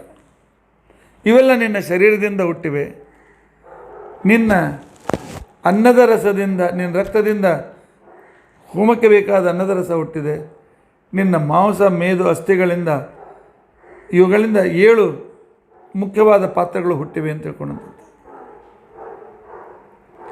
ಎಲ್ಲ ಮಂತ್ರಗಳಲ್ಲಿಯೂ ಮತ್ತು ದ್ರವ್ಯಗಳಲ್ಲಿಯೂ ಇರ್ತಕ್ಕಂಥ ನೀನು ನಾವು ಮಾಡ್ತಕ್ಕಂಥ ಯಜ್ಞಾಗಾದಿಗಳನ್ನು ಅತ್ಯಂತ ಪ್ರೀತಿಯಿಂದ ಸ್ವೀಕಾರ ಮಾಡ್ತೀವಿ. ಭಗವಂತ ವೈರಾಗ್ಯ, ಭಕ್ತಿ, ಮನೋಜವಗಳನ್ನು ಕೊಡ್ತಕ್ಕಂಥ ಅದ್ಭುತ ವ್ಯಕ್ತಿ ನೀನು. ಭಗವಂತ ನಮ್ಮ ಗುರುವೇ ನೀನು. ವೈರಾಗ್ಯ ಭಕ್ತ್ಯಾತ್ಮ ಜಯಾನುಭಾವಿತ ಜ್ಞಾನಾಯ ವಿದ್ಯಾ ಗುರವೇ ನಮೋ ನಮಃ. ಯಾಕೆ ವೇದಗಳನ್ನು, ಯಜ್ಞಗಳನ್ನು, ಯಜ್ಞಾದಿಗಳಿಗೆ ಕೊಡ್ತಕ್ಕಂಥ ನೀನೇ ಮೂಲಭೂತನಾಗಿದ್ದರಿಂದಾಗಿ ನೀನೇ ನಮ್ಮ ಪರಮಗುರು ಅಂತ ತಿಳ್ಕೊಂಡು ಅನ್ಸ್ಕೊಳ್ತೀವಿ. ಪರಮಾತ್ಮ ಪರ್ವತ, ಗುಡ್ಡ, ಕಾಡು, ನದಿ, ಸರೋವರ, ಸಮುದ್ರಗಳ ಸಹಿತವಾದಂಥ ಈ ಧರಾದೇವಿಯನ್ನೇನು ನಿನ್ನ ಈ 2 ಹಲ್ಲುಗಳಿಂದ ಮೇಲೆ ತೆಗೆದುಕೊಂಡು ಬಂದಿಯಲ್ಲ, ಅದನ್ನು ನೋಡಿದರೆ ಪದ್ಮಪತ್ರದಲ್ಲಿದ್ದ ಆ ಮುತ್ತುಗಳ ಸಹಿತವಾಗಿ ಆನೆ ತನ್ನ ಕೋರಿ ಅಲ್ಲಿಂದ ಹಿಡಿದ್ರೆ ಹೇಗೆ ಕಾಣಿಸ್ಬೇಕು ಆ ರೀತಿಯಾದಂಥ ಒಂದು ಸೌಂದರ್ಯ, ಶುಭತೆ ನಿನ್ನ ಹಲ್ಲುಗಳಲ್ಲಿ ಕಾಣ್ತಾ ಇದೆ. ಭಗವಂತ ತ್ರಯೀಮಯಂ ರೂಪಮಿದಂ ಚ ಸೌಕರ. ನಿನ್ನ ಈ ಯಜ್ಞವರಾಹ ರೂಪ ವೇದಗಳ ಪ್ರತಿಯೊಂದು ಮಂತ್ರಗಳಿಂದ ತಯಾರಾಗಿದೆ. ಯಾಕಂದರೆ ಪರಮಾತ್ಮ ಶರೀರ ಜ್ಞಾನಾನಂದಾತ್ಮಕವಾಗಿರ್ತಕ್ಕಂಥದ್ದು. ಭಗವಂತ ಸಕಲ ಶಾಸ್ತ್ರ ಪ್ರತಿಪಾದನೆಯಾಗಿರ್ತಕ್ಕಂಥ ನೀನು ಈ ಭೂಮಂಡಲವನ್ನು ತಂದಿದ್ದೀಯಲ್ಲ, ಎಂಥ ಸುಂದರನಾಗಿ ಕಾಣ್ತಾ ಇದ್ದೆ. 2 ಹಲ್ಲುಗಳ ಮೇಲೆ ಪೃಥ್ವಿಯನ್ನು ಇಟ್ಟುಕೊಂಡಿದ್ದೆ. ಆನಂತರ ಈ ರೀತಿಯಾಗಿರ್ತಕ್ಕಂಥ ರೀತಿಯಲ್ಲಿ ಅದ್ಭುತ ವಿಶಾಲ ರೂಪದಿಂದ ನಮಗೆ ಕೊಡ್ತಾ ಇದ್ದೀಯಲ್ಲ.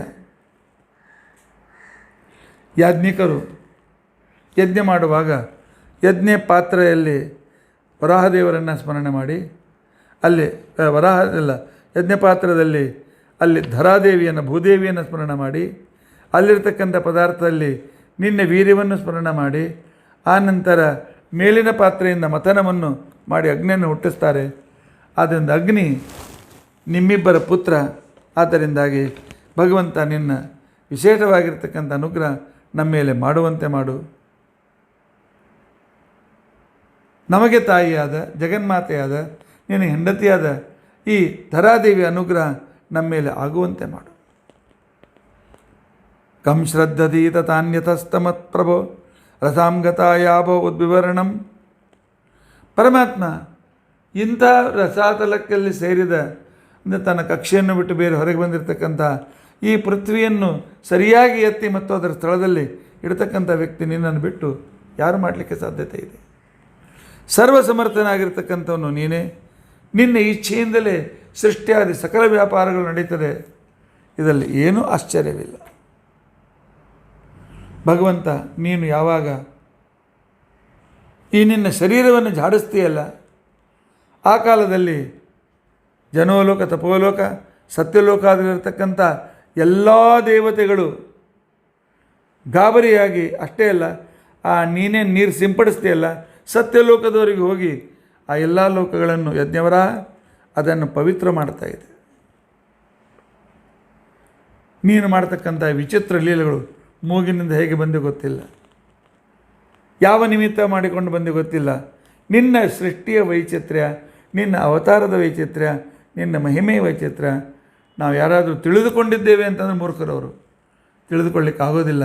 ಯಥಾಶಕ್ತಿ ಚಿಂತನೆಯನ್ನು ಮಾಡ್ತಾ ಇದ್ದೇವೆ ಅಂತ ಅರ್ಥ. ಈ ರೀತಿಯಾಗಿ ಹೇಳಿರ್ತಕ್ಕಂಥ ಸಂದರ್ಭದಲ್ಲಿ ಆಗ ಪರಮಾತ್ಮನು ಆ ತನ್ನ ಕಾಲುಗಳ ಮುಖಾಂತರ ಸರಿಯಾಗಿ ಪೃಥ್ವಿಯನ್ನು ಅದರ ಕಕ್ಷೆಯಲ್ಲಿ ಇಟ್ಟಿದ್ದಾನೆ. ಇಟ್ಟು ಆನಂತರ ಅವನು ಹೊರಟು ಬಿಟ್ಟಿದ್ದಾನೆ. ಆಗೆಲ್ಲರೂ ಪುನಃ ಪುನಃ ನೀನು ದರ್ಶನವಾಗಲಿ ಅಂತ ತಿಳ್ಕೊಂಡಂತೇಳಿ ಸ್ತೋತ್ರ ಮಾಡ್ತಾ ಇದ್ದಾರೆ. ಯಜ್ಞವರಾಹನನ್ನು ನೆನೆಸಿದರೆ ಯಜ್ಞ ಮಾಡಿದಷ್ಟು ಪುಣ್ಯ ಸಿಗ್ತದೆ. ಭಾಗವತ್ಕಾರ ಹೇಳ್ತಾರೆ, ಯ ಏವಮೇತಾಂ ಹರಿಮೋಧಸೋ ಹರೇ ಹರಿಮೇಧಸೋ ಹರೇ. ವರಾಹರೂಪಿಯಾಗಿರ್ತಕ್ಕಂತಹ ಯಜ್ಞನಾಮಕನಾಗಿರ್ತಕ್ಕಂತಹ ಅತ್ಯಂತ ಪವಿತ್ರನಾದ ಈ ಪರಮಾತ್ಮನ ಈ ವರಾಹಾವತಾರದ ಕಥನೆಯನ್ನು ಯಾರು ಮನಸ್ಸು ಕೊಟ್ಟು ಕೇಳ್ತಾರೆ, ಯಾರು ಇದನ್ನು ಪರಮಾತ್ಮನಲ್ಲಿ ಭಕ್ತಿಯಿಂದ ಹೇಳ್ತಾರೆ, ಜನಾರ್ದನೋಶ್ಚ ಶೂರದಿ ಪ್ರಸೀದತಿ, ಇವರ ಮೇಲೆ ಪರಮಾತ್ಮ ಸಂತುಷ್ಟನಾಗಿ ಒಂದಿಲ್ಲ ಒಂದು ದಿವಸ ಅವರಿಗೆ ಅಪರೋಕ್ಷ ಜ್ಞಾನವನ್ನು ಕೊಟ್ಟು ಮುಕ್ತಿಗೆ ಕರೆದುಕೊಂಡು ಹೋಗ್ತಾನೆ. ಪರಮಾತ್ಮ ಸಂತುಷ್ಟನಾದ ಮೇಲೆ ಮತ್ತೇನು ಬೇಕು? ಕಿಮಲಭ್ಯಂ ಭಗವತಿ ಕಿಂ ದುರ್ಲಭಂ ತಾಭಿರಲಂ ಲವಾತ್ಮವಿ. ಪರಮಾತ್ಮ ಸಂತುಷ್ಟನಾದ ನಂತರ ಅನನ್ಯ ಭಕ್ತರಿರ್ತಕ್ಕಂಥ ಏನು ಅಲಭ್ಯ ಇದೆ? ಎಲ್ಲವೂ ಬೇಕಾಗ್ತದೆ. ಆದರೆ ಅನನ್ಯ ಭಕ್ತರಿಗೆ ದೇವರನ್ನು ಬಿಟ್ಟು ಬೇರೆ ಏನು ಬೇಕಾಗೋದಿಲ್ಲ. ಕೋ ನಾಮ ಲೋಕೆ ಪುರುಷಾರ್ಥ ಸಾರವಿತ ಪುರಾ ಕಥಾನಾಂ ಭಗವತ್ ಸತಾಸುಧಾನಾಂ. ಅಲ್ಲ ಪರಮಾತ್ಮ ನಿನ್ನಿಷ್ಟ ಅವತಾರ ಅನೇಕ ಲೀಲೆಗಳಿದೆ, ಎಲ್ಲ ಯಾರು ಕೇಳ್ಕೋತ ಕೊಡೋರು? ಭಾಗವತೊಳಗೆ ಏನಿದೆ, ಯಾಕೆ ಕೇಳಬೇಕು ಅಂತ ಯಾರಾದರೂ ವಿಚಾರ ಮಾಡಿದರೆ ಅವರು ಮನುಷ್ಯರಾಗಲಿಕ್ಕೆ ನಾಲಾಯಕ. ನಿನ್ನ ಅದ್ಭುತ ಮಹಿಮೆಯನ್ನು, ನಿನ್ನ ಅದ್ಭುತ ವಿಚಿತ್ರತೆಯನ್ನು ಯಾವಾಗಲೂ ಕಿವಿಯನ್ನು ಏಕಾಗ್ರವನ್ನು ಮಾಡಿ ನಮ್ಮ ಕಡೆ ಅದನ್ನು ಉತ್ತರ ಕನ್ನಡದಲ್ಲಿ ಕಿವಿ ನಿಮಿರಿಸುವುದು ಅಂತ, ಕಿವಿ ನಿಮಿರಿಸುವುದು ಅಂದರೆ ಅದರ ಕಡೆಗೇ ಲಕ್ಷ್ಯ ಕೊಡೋದು. ಆ ರೀತಿಯಾಗಿ ಭಗವಂತನ ಈ ಭಾಗವತವನ್ನು ಯಾರು ಕೇಳ್ತಾರೆ ಅವರು ನಿಶ್ಚಿತವಾಗಿ ಉದ್ಧತರಾಗ್ತಾರೆ. ಈ ಮಾತು ವೇದವ್ಯಾಸರು ಹೇಳ್ತಾ ಇದ್ದಾರೆ. ಈ ರೀತಿಯಾಗಿ ಈ ವರಾಹನ ಕಥೆಯನ್ನು, ವರಾಹ ಅವತಾರದ ಕಥಾಭಾಗ ಭಾಗವತದ ಈ ತೃತೀಯ ಸ್ಕಂದದಲ್ಲಿ ಬರ್ತಾ ಇದೆ. ಭಾಳ ಅದ್ಭುತವಾಗಿರ್ತಕ್ಕಂಥ ಕಥಾಭಾಗ.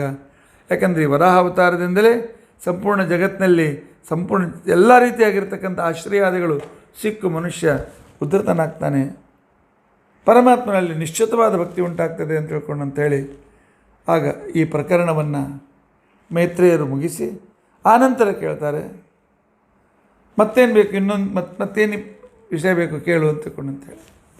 ಆಗ ವಿದುರ ಏನು ಕೇಳ್ತಾನೆ, ಆಗ ಮೈತ್ರೇಯರು ಏನು ಉತ್ತರವನ್ನು ಕೊಡ್ತಾರೆ ಅನ್ನೋದನ್ನು ನಾವು ಪುನಃ ತಿಳಿದುಕೊಳ್ಳಿಕ್ಕೆ ಪ್ರಯತ್ನಿಸೋಣ. ಈ ವರಾಹರೂಪಿಯಾಗಿರ್ತಕ್ಕಂಥ ಹರಿಯನ್ನು ಸ್ಮರಣೆ ಮಾಡಿದ ವ್ಯಕ್ತಿ ಪವಿತ್ರನಾಗಿ ಭಗವಂತನ ವಿಶೇಷವಾದಂಥ ಅನುಗ್ರಹಕ್ಕೆ ಪಾತ್ರನಾಗ್ತಾನೆ. ನಾವು ಅದನ್ನು ಪಡೆಯೋದಕ್ಕೋಸ್ಕರ ಪ್ರಯತ್ನಿಸೋಣ. ಅಷ್ಟೇ ಅಲ್ಲ, ವರಾಹರೂಪಿಯಾಗಿರ್ತಕ್ಕಂಥ ಪರಮಾತ್ಮ ಯಜ್ಞಗಳನ್ನು ಮಾಡಿ ಎಲ್ಲವನ್ನೂ ಪಡೆಯಿರಿ ಅಂತ ಹೇಳಿದ. ನಾವು ನಿನ್ನಿನ ದಿವಸ ನಮ್ಮ ಪ್ರಧಾನಮಂತ್ರಿಯಾಗಿದ್ದ ಮುಖದಿಂದ ಕೇಳಿದ್ದೇವೆ, ನಾವೆಲ್ಲರೂ ಸ್ವಾವಲಂಬಿಗಳಾಗೋಣ. ನಮ್ಮ ದೇಶ ಇದು ಸ್ವಾವಲಂಬಿ ದೇಶ ಆಗಬೇಕು. ಇನ್ನೊಬ್ಬರಿಂದ ಏನು ಬೇಕಾಗಿಲ್ಲ, ನಮ್ಗೆ ತರಿಸೋದು ಬೇಕಾಗಿಲ್ಲ ಅಂತ ಹೇಗೆ ಹೇಳಿದ್ದಾರೆ, ಹಾಗೆ ನಮ್ಮ ಜೀವನದಲ್ಲಿ ನಾವು ಪದಾರ್ಥಗಳನ್ನು ನಿರ್ಮಾಣ ಮಾಡೋ ಸಾಮರ್ಥ್ಯ ನಮಗೆ ಬರಬೇಕಾಗಿದ್ದರೆ ನಮ್ಮ ಕೈಲ ಮೇಲೆ ನಾವು ರೀತಿಯಾಗಿರ್ತಕ್ಕಂಥ ಈ ಸ್ವಾಭಿಮಾನಿ ಭಾರತವನ್ನು ತಯಾರು ಮಾಡಬೇಕಾಗಿತ್ತು ಅಂತಿಕೊಂಡಂತಂದರೆ ಯಜ್ಞ ಯಾಗಾದಿಗಳನ್ನು ಮಾಡಿ ಭೂವರಾಹ ದೇವರ ಸ್ಮರಣೆಯಿಂದ ನಾವು ವಿಶೇಷವಾಗಿರ್ತಕ್ಕಂಥ ಕರ್ತೃತ್ವ ಸಾಮರ್ಥ್ಯವನ್ನು ಪಡೆಯೋಣ. ಇತಿ ಅದ್ಯ ಕಥಾ ಪ್ರಸಕ್ತಿ. ಶ್ರೀಕೃಷ್ಣಾರ್ಪಣಮಸ್ತು.